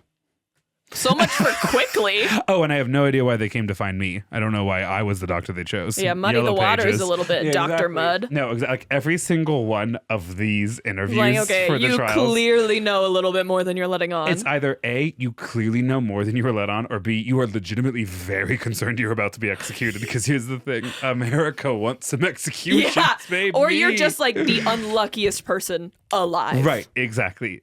Like, you got to take down that doctor sign at night. Like, I don't know what else to tell you. So they, in the evening of the 15th, leave Dr. Mudd's house and spend the next, 7 days in, many sources said, the pines of southern Maryland, like hiding out in the woods, making their way closer and closer to the Potomac. And then on the evening of April 22nd, they get on a boat and land from Maryland in Maryland. It's a windy river. It's kind of hard to navigate. They did misjudge that for a second. Okay. The next night, they managed to get across the river into Virginia. And it's during this time that they are interacting now with Southern sympathizers, right? People who Booth thought would welcome him with open arms. Yeah. Not only shelter him, but be like savior of our country, John Wilkes Booth, the man who killed Lincoln. But what he's interacting with actually instead is people who are tired of violence, tired of what this next round of violence might mean for them. Yeah. Northern Virginia and Maryland saw a lot of fighting during the Civil War. It's like, what does it might mean for them? And even if they were supportive of the assassination of Lincoln, because like, he was the president. They can still be exasperated by it. Correct. Or worse, executed for it, right? Like a lot of these people that they're interacting with have just survived, still to this day, the bloodiest conflict in U.S. history. Right. They have made it through the war. The last thing a lot of these people are looking to do is put their life on the line again. Involved in more violence. They even run into a couple of Confederate soldiers that Booth specifically tries to solicit for help without revealing exactly who he is. Yeah. But he's like, hey, you guys are former Confederate soldiers. You're headed to Mexico, right? I've heard rumors that like people are heading to Mexico to like form an attachment to like try to come back and stuff. And the Confederate soldiers are basically like, we don't tell anybody where we are going or why. Yeah. But you have fun, man. And they're like on the ferry together. Again, though, comes out during the trial. So badass. Because they basically arrest the entire state of Virginia and Maryland, and they're like, prove you were innocent. If I was still single and dating in Denver, and like, where are you and your friends going next? We don't tell people where we're going next. We don't tell people where we're going or why. Or why. So have fun, man. Exactly. And at this time, Booth's at times pretending to be a former Confederate soldier himself or whatever it is. Okay. Eventually, on the evening of April 25th, they make it to, let me find the name exactly. Yes, Richard Garrett's tobacco farm. They knock on the door and they ask for help. They are now in Virginia and far enough away that you can't see the Potomac. Like they are making their way through Virginia. Richard Garrett and I think it's his daughter who are home at the time. Look at these two men. I mean, Wilkes Booth's leg is still clearly broken. Yeah. His co-conspirator, they both look rough, right? They've been on the run now for basically 2 weeks. And Richard Garrett goes, okay, yeah, you can stay here, but you have to stay in the barn. And then to make sure they don't like steal horse in the middle of the night, they lock them inside the barn. Nice. Which is perfect for the U.S. cavalry that has been hot on their trail. Nice. They arrive in the early morning, like late evening of the 25th, early morning of the 26th. Right. And then I want to make sure I say the way I wrote it. But in the early hours of April 26th, a detachment of Union cavalry that had been looking for Booth and his accomplice, David Harold, surrounded the barn and demanded Booth's surrender. Many of these cavalrymen had personally volunteered to hunt down Booth. Several had asked to go rogue solo, believing they'd have better success doing it on their own. They were detached with the job of finding Booth and bringing him back to Washington, D.C., alive to stand trial. They surround the barn and demand that John Wilkes Booth and his co-conspirator come out. They both say no, and John Wilkes Booth goes, here's the deal I'll make with you. I'll come out of the barn if you promise a fair fight. We can do a duel, and if I win, I'm allowed to go. And if I lose, you can take me. How about that? No, you've already killed the president. And sir. Lieutenant Edward Dougherty goes, the leader of this Union Cavalry division, goes, set the barn on fire. That's what I was going to say. I was like, you're in a precarious position, man. Correct. A highly flammable tobacco barn. Yeah. And so they're not even at the barn yet to set it on fire. And Booth's accomplice, were there horses in that David barn? Harold, no, it's all tobacco. Okay, good. Booth's accomplice, David Harold, is like, I'll come out. Yeah. Listen, I don't know what you guys have planned for me, but it can't be worse than burning alive. And who knows, in this country, anything's possible. $3. The American dream. Bags, 1 me. What's that from? A musical about arriving in New York. Sorry, I can't actually jump between musical and I just need to know the name. I don't know. Okay. I just needed to hear you say it. Okay. Do you want to tell me what happens next to John Wilkes Booth? Yeah. So they're like, not going to happen. We're definitely not going to do that. Yeah. You need to come out. Oh, also, your co-conspirator has just surrendered himself, and we have set the barn on fire. But as David Harold leaves the barn, Sergeant Boston Cornett shoots Booth through a crack in the barn. Oh. Content warning now for probably the next 30 seconds to a minute for descriptions of violence and personal injury. Ugh. From an officer at the scene, quote, "The bullet struck Booth in the back of the head about an inch below the spot where he had shot the president, Mr. Lincoln. Dragging Booth out of the now burning barn, it became clear to Booth that the bullet had paralyzed him, and he asked the soldiers to raise his hands to his face so he could see them one last time. Booth's final words were, quote, "Tell my mother I died for my country." And then, referring to his paralyzed hands, useless, useless. Slowly dying of asphyxiation as the sun rose on April 26th, 1865. Booth was 26 years old, the same age his father was when he fled to America. So you're going to tell me that when you told me Junius, is that his name? Junius Brutus Booth, yes. Yeah, Junius Brutus's wife, like the second one. What's her name?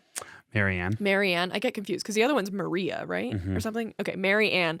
When you told me Mary Ann buries 4 of her kids before she dies, and then later I said 6, and you were like, wait, no, there's 7 right now. Right. John is the last one. To die before she dies.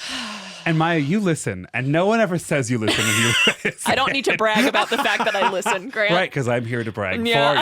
Okay. Wow, that's actually quite sharp. Yes, correct. That John Wilkes Booth is the last of Mary Ann's children that she will bury. She'll live for like several more decades. But his dad is already passed. Correct. Right? His dad dies when he's 13. Right. In Booth's pockets were found a compass, a candle, pictures of 5 women. Oh my gosh. Actresses Alice Gray, Helen Western, Effie German, Franny Brown, and Booth's fiancée, Lucy Hale. Lucy Hale? Mm-hmm. Isn't that a modern actress's name, too? Potentially. I mean, she was pretty important at the time, too. I'm pretty sure. They also found Booth's diary, where he had written of Lincoln's death, quote, "Our country owed all her troubles to him, and God simply made me the instrument of his punishment." I have a couple more sections. We're wrapping up. This is Lucy Hale today. Oh, fun. Do you want to see a map? Yes. I figured you do. Don't read anything. Almost but always. Here is his trek. I love the like little whoop back into Maryland. We're never going to get to Mexico if we don't stay on the same side. Obviously, this wasn't what I had planned. Okay, so the death of John Wilkes Booth is met with praise and criticism. Sergeant Corbett, the man who shot Booth, was arrested for killing Booth. I mean, yeah. By Secretary of War Stanton, who was angered that by killing John Wilkes Booth, they were robbed of the chance to question him about his involvement with President Jefferson Davis, Confederate President Jefferson Davis. Okay. Basically, the remaining figures in the federal government were like, we think this was the last movement of like the Confederate government. And they wanted to know if there's anything else. Correct. And that's actually not totally far-fetched. Remember, at least at the lowest levels of the Confederate Secret Service, some people might have been aware of Booth's plans, or at least there at the beginning of them.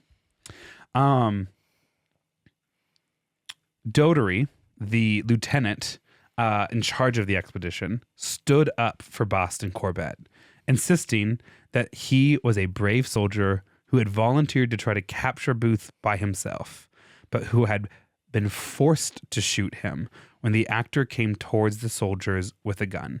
But he shot him in the back of the head. Shot him in the head, or the back of the head. These are some great questions. We'll say more in a second. Corbett was released, and Stanton commented, quote, "The rebel is dead. The patriot lives." Fair enough. Corbett will be quoted later on at the time saying, when I took aim for Booth and shot, he bent down to pick something up at the last second. Oh, God. And I wasn't aiming to kill him. And then after he shot Booth's on the porch bleeding, and Dougherty looks at him and is basically kind of like, hey man, go like find us some food this morning, right? Basically kind of like, hey, kind of get out of here, clear your head for what happened, and go like if you can find some food, great, but like just kind of like get out of here. Get out. And Boston Corbett says, I left and I paused along the side and I did my morning prayers. And I asked God to like give me guidance. Did I do the right thing? Like I've just killed a man, right? Who was kind of undefended. Like, can you forgive me? Because here's the cool thing. Wilkes Booth is at least in part who he is because his father is an alcoholic that never received any help. Boston Corbett is a recovered alcoholic who, through faith, which is a very controversial thing for you and I, found salvation and sobriety. I mean, I'm happy for him if that's what it took for him to get the end to a of happy Booth's place. life has some crazy symbolism. Yeah. So it's a recovered alcoholic that ended his life when it was a unrecovered, still actively addicted alcoholic who shaped much of Booth's early life. Not only that, but an added little wrinkle was that John Wilkes Booth, the longtime anti-immigrant, know-nothing political activist, was killed by Boston Corbett, who was an English immigrant, while aiming for Lieutenant Daugherty, an Catholic Irish immigrant. Both men would receive death threats from Southern sympathizers for years after the war. I mean, do I think it was right that Booth got killed in that way? Probably not. But am I like mad about it? No. No, like no one's really mad about it. Well, also because like the government's going to go after other people. There will be people on trial for what happened, including many of his co-conspirators and others. In fact, they maybe actually get at times a tad overly zealous, and we're going to wrap that up too. I am a little nihilistic in the sense that you said Boston was one of the men that offered to go off on his own to find him. Yeah, it does feel a little bit like trying to get the glory for yourself. I hear that. Yeah, I don't like Boston's life afterwards is complicated. He basically moves to Kansas where he's recognized as like a hero of the Civil War, but then his job is just basically, I mean, it's more like there's some honorees to it, but he basically becomes like security guard of the Kansas State Capitol building and then kind of mysteriously disappears one day in his older age. And he's still alive today. Yeah. He became the Unabomber. He then escaped death. I mean, he had a fling with the unsinkable Molly Brown. He's D.B. Cooper. Unabomber's brothers' grandfathers. 100%. Shortly after Booth's death, and word spread, his older brother, Edwin, wrote to his sister, Asia Booth Clark. Wow, John really got the shit end of the deal with the names. Correcto mundo, correct. This is the letter to Edward to Asia. Quote, "Think no more of him as your brother. He is dead to us now, as he soon must be to all the world." I mean, he's just dead in general. Right. Sure. "But imagine the boy you love to be in that better part of his spirit, in another world." Asia also had in her possession a sealed letter that Booth had given her only 4 months earlier in January of 1865 for safekeeping, with the instructions only to be opened upon his death. So he knew that it was a distinct possibility. He was already planning on kidnapping Lincoln in 1864, so he knew he was about to do something dangerous, and then clearly the plan escalated. Here is what the letter said. Written in January of 1865. Maybe earlier, but that's when Asia gets it. At least part of it, this is what it says. "I know how foolish I shall be deemed for undertaking such a step as this, where, no one side, I have my friends and everything to make me happy. To give up all seems insane, but God is my judge. I love justice more than I do a country that disowns it, more than fame or wealth." Booth's letters to his sister would immediately be seized by the federal government, of course, as they searched her house top to bottom, okay. Along with other family papers at Asia Clark Booth's home, and published by the New York Times while the manhunt was still underway. Oh my God. Yeah, so he wasn't even dead yet. And they were like, look at the letter that we found. He done knew what he was going to do. I imagine there's a certain degree where Asia read the "to be opened upon my death" letter in the New York Times. Yeah, she is like, oh, that's heartbreaking. It explained his reasons for plotting against Lincoln. In it, he decried Lincoln's war policies as one of total annihilation and said, quote, "I have ever held the South was right, The very nomination of Abraham Lincoln 4 years ago spoke plainly war upon Southern rights and institutions, and looking upon African slavery from the same standpoint held by the noble framers of our Constitution, I, for one, have ever considered it one of the greatest blessings, both for themselves and us, that God has ever bestowed upon a favored nation. Good Lord. I have also studied hard to discover upon what grounds the right of a state to secede has been denied, when our very name, United States, and the Declaration of Independence provide for both. I included that, obviously not to justify the institution of U.S. chattel slavery, but as a quick little callback to our modern era. The framers were wrong about things. Yeah. Not everything. Yes. But they were wrong about things. And that's not a discussion now over your right to own weapons of mass destruction in guns. Mm-hmm. But I'm I mean, 1860 is 70 years after the U.S. War for Independence. Eliza Hamilton is still alive or just recently deceased. And we're already talking openly about issues the framers did not resolve. In fact, one could argue the entire Civil War is a continuation of the American Revolution. And in fact, edgy history papers of the last decade have argued that. Yeah. That the U.S. Revolutionary War didn't end when the British left. It ended when General Lee surrendered. Right. Because the formation of who we are was a almost 100-year-long process. And so for our final section, the final wrap-up, I want to talk about the other victims of Booth's assassination. And this is kind of a fun section. Okay. Because John Wilkes Booth, as far as I'm aware, had no living descendants. So if you are related to a Booth, you're only related to the good ones. Oh, that's good. Yeah. So here's the story. I did in my quick little scroll, I only did one of one family line. Sure, right? sure. It was only hills and beaches. So we're safe for now. Are those last names or places you can visit? For 500, Alex. Yes. Correct. Okay, final wrap up. Okay, so now we know what the episode is about. That it's about John Wilkes Booth and also the Booth family. Famous actors, now famous for, something else. But it is worth noting that the Booth family were famous actors whose legacy was for sure complicated, but not necessarily that of Confederate-loving white supremacists. John Wilkes Booth's older brother, Edwin, had voted for Lincoln, and at one point, in the months before Lincoln's assassination, had told John Wilkes Booth, after a crazy tirade about how Lincoln was going to ruin everything, Edwin Booth basically said, "You're not allowed to come back to my house anymore. You are my brother and I love you, and you are not welcome to my home anymore." Those were the politics of many of his siblings. So let's get into it. I mean, you and I understand not wanting to be defined by our families. Yeah. About there's certain members of our families that we love, but I don't necessarily want a composite picture being what my legacy Sometimes is. I talk to them and I'm like, this is great. And I live far away for a reason.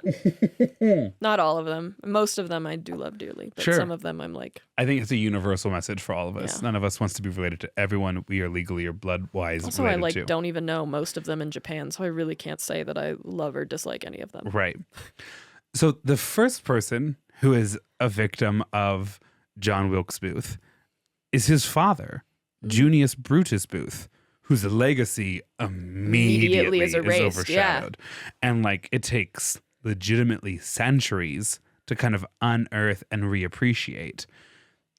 Junius Brutus Booth was posthumously inducted into the American Theater Hall of Fame in 1981. Oh my God. And then there's brother Edwin Thomas Booth, who outlived John Wilkes Booth by decades. Yeah. He came to be the foremost American Shakespearean actor of his day. Wow. He founded The Players, the New York City Actors Club, which continues to this day. Oh my God. Edward Thomas Booth. I'm sorry, there's an Edwin and an Edward. Sorry. Oh, it's Edwin. I'm getting it Okay. wrong here towards the end. I was like, this is the dumbest thing I've ever heard. Edwin, well, just wait. Oh, okay. So Edwin Thomas Booth is a member of both the American Theater Hall of Fame and the Hall of Fame of Great Americans. Wow. After his brother murdered Lincoln, Edwin stepped away from the stage for nearly a year, but found the affection of theater-going public remained upon his return. Yeah. In New York City, he built the Booth Theater, which opened in 1869, and founded a private... Oh, said that part. Several members of his group, the Players, included Mark Twain, Nikolai Tesla, and General William Tecumseh Sherman. Yep. While John Wilkes Booth had taken the life of a Lincoln, Edwin might have saved one. In 1864, he grabbed the collar of a young 21-year-old man to stop him from falling between the platform and an oncoming train in Jersey City, New Jersey. That young man was, of course, Abraham Lincoln's last living son, Robert Todd Lincoln. And another... That's an insane, like, full circle moment. It happens like 5 months before John Wilkes Booth assassinates Lincoln. Like, saves him before the assassination happens. Wow. And another eerie coincidence, 3 floors of Ford's Theater collapse during Edwin's funeral in 1893. Whoa. Like, same day, same hour, same minute, different cities. Parts of Ford's Theater collapse as Edwin Booth is laid to rest. Wow. Edwin's daughter and John Wilkes Booth's niece, Edwina Booth Grossman, Shut the fuck up. that's why I said just wait, became a published author as well. There's a couple other people, but this is Edwin Thomas Booth. Oh, hell yeah. Serving with those curls. Serving. Legitimately the prettiest one in that family. Yeah. And then there's brother Junius Brutus Booth Jr., who was a respected theater manager and lesser celebrated actor in his own lifetime. Yeah. His wife, Agnes Booth, was incredibly popular up until the end of the 1800s as an actress.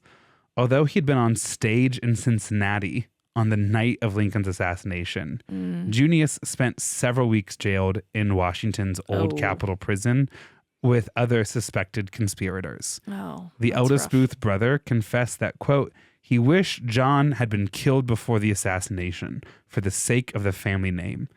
In addition to performing in small theatrical roles after the assassination, Junius Booth Jr. managed many of Edwin's theaters. That's cute. Sister Asia Booth Clark, buckle up. Okay, I'm ready. Sister Asia Booth Clark became a published poet and author. Get the fuck out. Following Lincoln's killing, Asia Clark's husband was jailed for possessing a pair of letters written by John Wilkes to Asia. While under house arrest herself, Asia gave birth to twins. Her husband's jailing irreparably damaged the couple's marriage, but Asia refused her husband's request for a divorce. The family fled to London in 1868 to escape scrutiny. After the assassination, Asia attempted to restore the family name by penning biographies of her father, Junius, and her brother, Edwin. Although she sought... Her father, Junius, and her brother, Junius. All the Booths, really. Yeah. Although she sought her family's approval in writing those accounts, she also secretly wrote of her memories of John Wilkes Booth in a locked black leather journal, which she gave to English novelist Benjamin Fitzgerald upon her deathbed in 1888. That book would be published in 1938. Oh, wow. Titled The Unlocked Book, John Wilkes The Booth. Unlocked Booth would be Much so better badass. Name. Much better name. Yeah. A sister's memoir in an attempt to humanize the assassin, as Asia shared memories of a young boy who loved butterflies and recited poetry. She revealed that John Wilkes was insecure about his acting career and chronicled his increasing anger towards Lincoln in wild tirades, which were the very fever of his discredited brain and tortured heart. Asia also recollected that her brother took it to heart when he received a fortune teller's prophecy that he had simply been born unlucky. And then there are the non-family members, like his fiancée, Lucy Hale, who in one evening finds out her fiance has killed the president and is seeing 4 other women. Oh, God. Lucy Hale's father, a U.S. ambassador, immediately puts out a statement that there was never, ever any connection between Lucy Hale and John Wilkes Booth. Yeah. And then immediately moves her to Spain, where he is now the U.S. ambassador to Spain. A decade later, she will marry a man whose name is, what is it? I didn't write it down. It's like Chandler something. Anyways, she will live long enough to meet her grandson, who joins the U.S. Navy in 1911. She passes away in 1915, 50 years after John Wilkes Booth dies. And her grandson, Chandler Clark, will be the last U.S. Rear Admiral to die in a kamikaze attack during World War II. Her family becomes these like tremendous patriots despite her connection. And then finally, there are the co-conspirators. And look at how fucking hot that photo is. That man knows exactly what he's doing in that photo. Right. And in a month, he's executed. But like all black is slimming. It is. And look at how disinterested he is in having his photo taken. Yeah. So basically... Hot again. Hot again. Yeah. So that was a picture of Lewis Powell, co-conspirator to the elimination. Lincoln assassination. Right. Executed. In fact, the U.S. federal government executes 4 people. Okay. 3 co-conspirators. That's not super shocking. But they also execute a woman by the name of Mary Surratt, who ran, partially, Surratt's Tavern. Oh. Surratt's execution is controversial for a couple of reasons. Okay. Most of Surratt's crimes is simply having been around Booth when he planned the assassination. Many people believe Mary Surratt is executed because they can't find her son, so they'll take someone. Oh. Regardless, of if she's the actually first guilty. woman executed in America. Oh my gosh. I'm just hitting you with bangers here at the end. Sorry, obviously that's like, if she was wrongly executed, that's super sad. But like, there's so many crazy, like, interesting historical connections facts. to Yeah. all of this, right? Oh my gosh. Okay, really now actually towards the end, there's one final group of victims I want to talk about, and then one last really interesting fact. So the final groups of victims I want to talk about are Black Americans. Lincoln is executed at the end of, not executed, assassinated, at the very end of the Civil War, but at the very start of his second term as president. And he has a vision for what Reconstruction could look like. The problem is, once Lincoln is assassinated, his vice president, Andrew Johnson, becomes president. Right. Andrew Johnson, not Lyndon B. Johnson or Andrew Jackson. Andrew Johnson becomes president. Okay. Andrew Johnson is a Southerner who had remained kind of, for the most part, pretty loyal to the Union. But Lincoln puts Johnson on the ticket in 1864 because Lincoln knows they're going to win the Civil War at this point, and he wants a federal government that He can wants reach it to be out, more bipartisan. correct, to these Southern states. It is no one's plan that a Southerner is in charge of Reconstruction. Yes. Oh, yeah. But that is what happens. And whereas Lincoln, at the time, is praising what is coming out of the state of Louisiana. Right. Louisiana, because of New Orleans' importance, has at this point been long occupied by the Union and is one of the first states kind of preparing to re-enter. They're preparing to extend the right to vote to enfranchised Black men. And they are talking about equal access to public education regardless of race. Okay. And in the closing months of Lincoln's life, not that he knew it was the closing months, but he has moved away from winning the war. He's even moved away from ending the terrors of slavery. Right. And he's starting to talk about extending freedom to all Americans. We know now that the period of Reconstruction was a colossal failure. Yes. Because after winning the war, the U.S. government didn't maintain the support it had promised Black Americans. Yes. Like well That's into a the 1950s. Right. Yeah. That's a whole second thing. Yeah. U.S. troops leave the southern states where they had been enforcing like racial equality and like keeping white mobs down. And basically as soon as the U.S. Army leaves, That all the comes lynching back. of Black people starts, the disenfranchisement. Like many people don't know this, But when Raphael Warnock was elected U.S. Senator from the state of Georgia, Yeah. he was not the first black man elected to the Senate from the state of Georgia.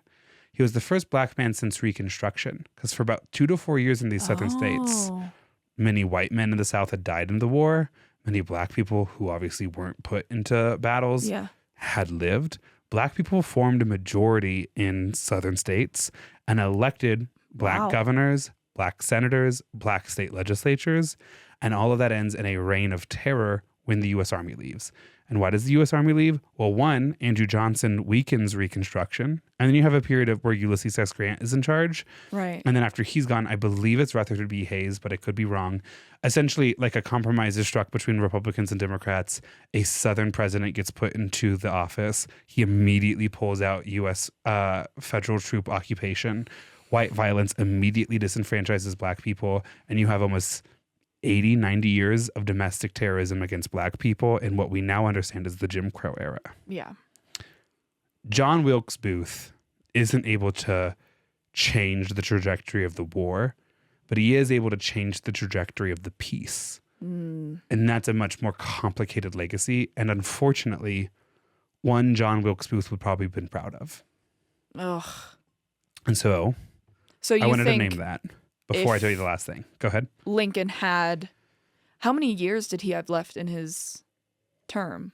He's inaugurated in March. Oh, so he had a full 4 years term ahead of him with basically super majorities of his own political party in the House. And he could have actually made a significant difference in the South. Correct. Like the promise of 40 acres and a mule that we made to enslaved black Americans is almost never fulfilled. Yeah. Yikes. And so, not to be like, oh, we have to have like a happy note after talking about racism, but to like, I wanted to end with this. And it feels notable and interesting. So it is a Booth who saves Robert Todd Lincoln.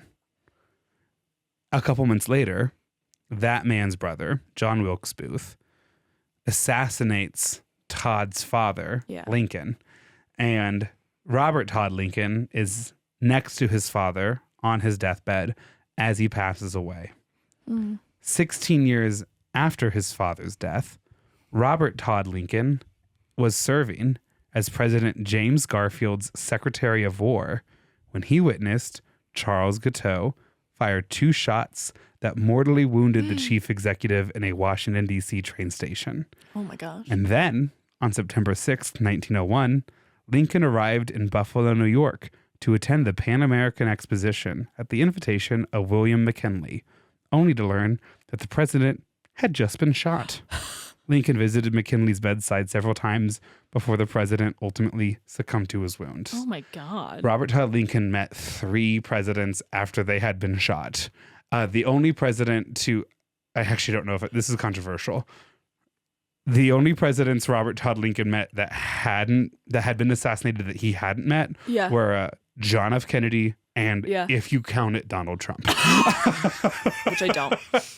And that, my friend, that was is insane. the story of my vigilante. That was so good, Grant. Thank you. I was really You got proud your of moment it. in the sun with that one. The thing too. Sorry. Yeah, no, you're good. I knew I had to do an Abraham Lincoln episode. We couldn't talk about it and not do it, but I needed to like make it fashion. Yeah. I needed to do it in a way that's surprising and unpredictable and enjoyable. A little bit of a head fake. Unpacks part of it. That was good. Thank you. I learned so much about America. Right now, my least favorite subject in school was always American history. And now, per Grant, I know a lot about You do know a lot. Things. You're welcome for that. Thank you, I think. An adjective I have to stop using, but I refuse to stop using. That's a really sexy thing you just admitted. Yeah, you got to stop saying that, man. It's not a good look.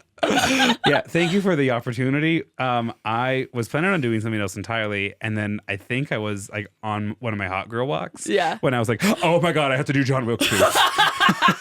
I like cut across the park early and like drove get back home. to your car. I was like, we got it. Sorry, we got to do this. We got to start now. We're already behind. I imagine you like muttering to yourself, and everyone's like, no, I'm literally like looking at John Wilkes Booth podcasts to like pull up. oh my God. When I was doing the QAnon episode, I would very frequently. You've earned it. You've earned it. Thank you.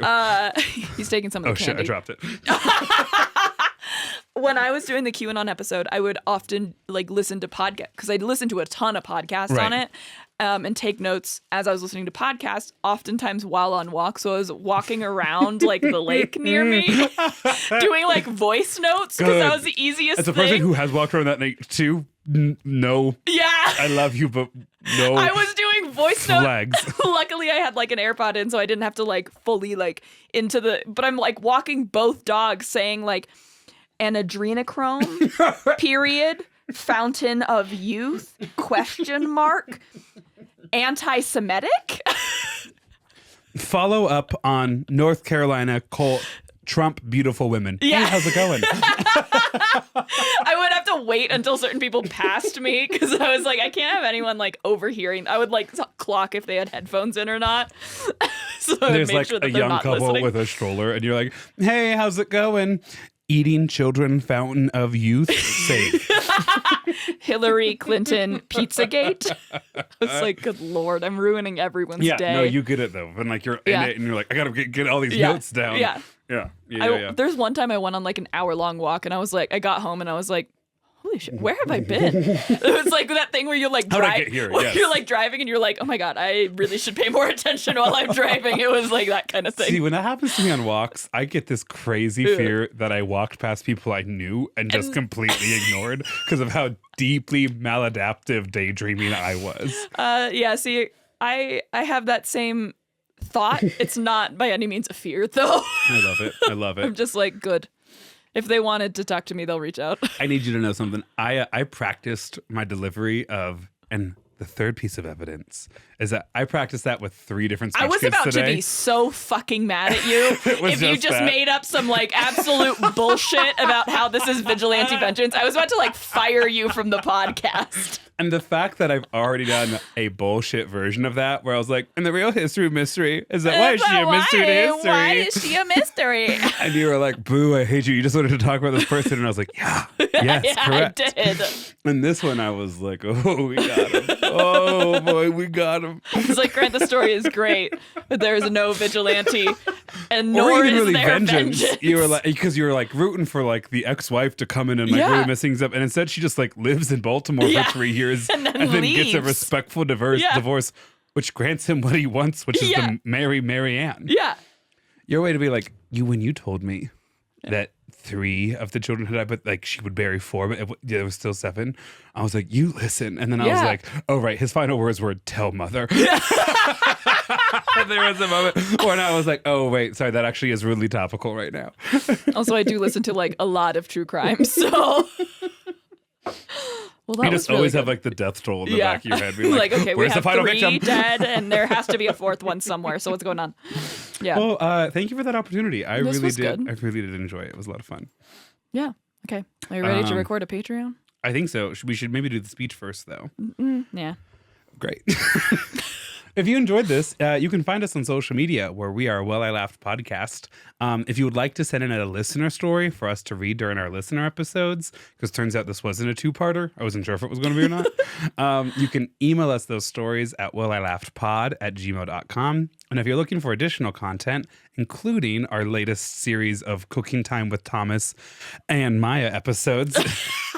And Maia is there a little wine drunk or a little whiskey drunk. You can find that and so much more crazy content on Patreon, where we are Well I Laughed Podcast. Until next week, friends, thanks for joining. Bye. We love Hopefully you. you laughed. Bye.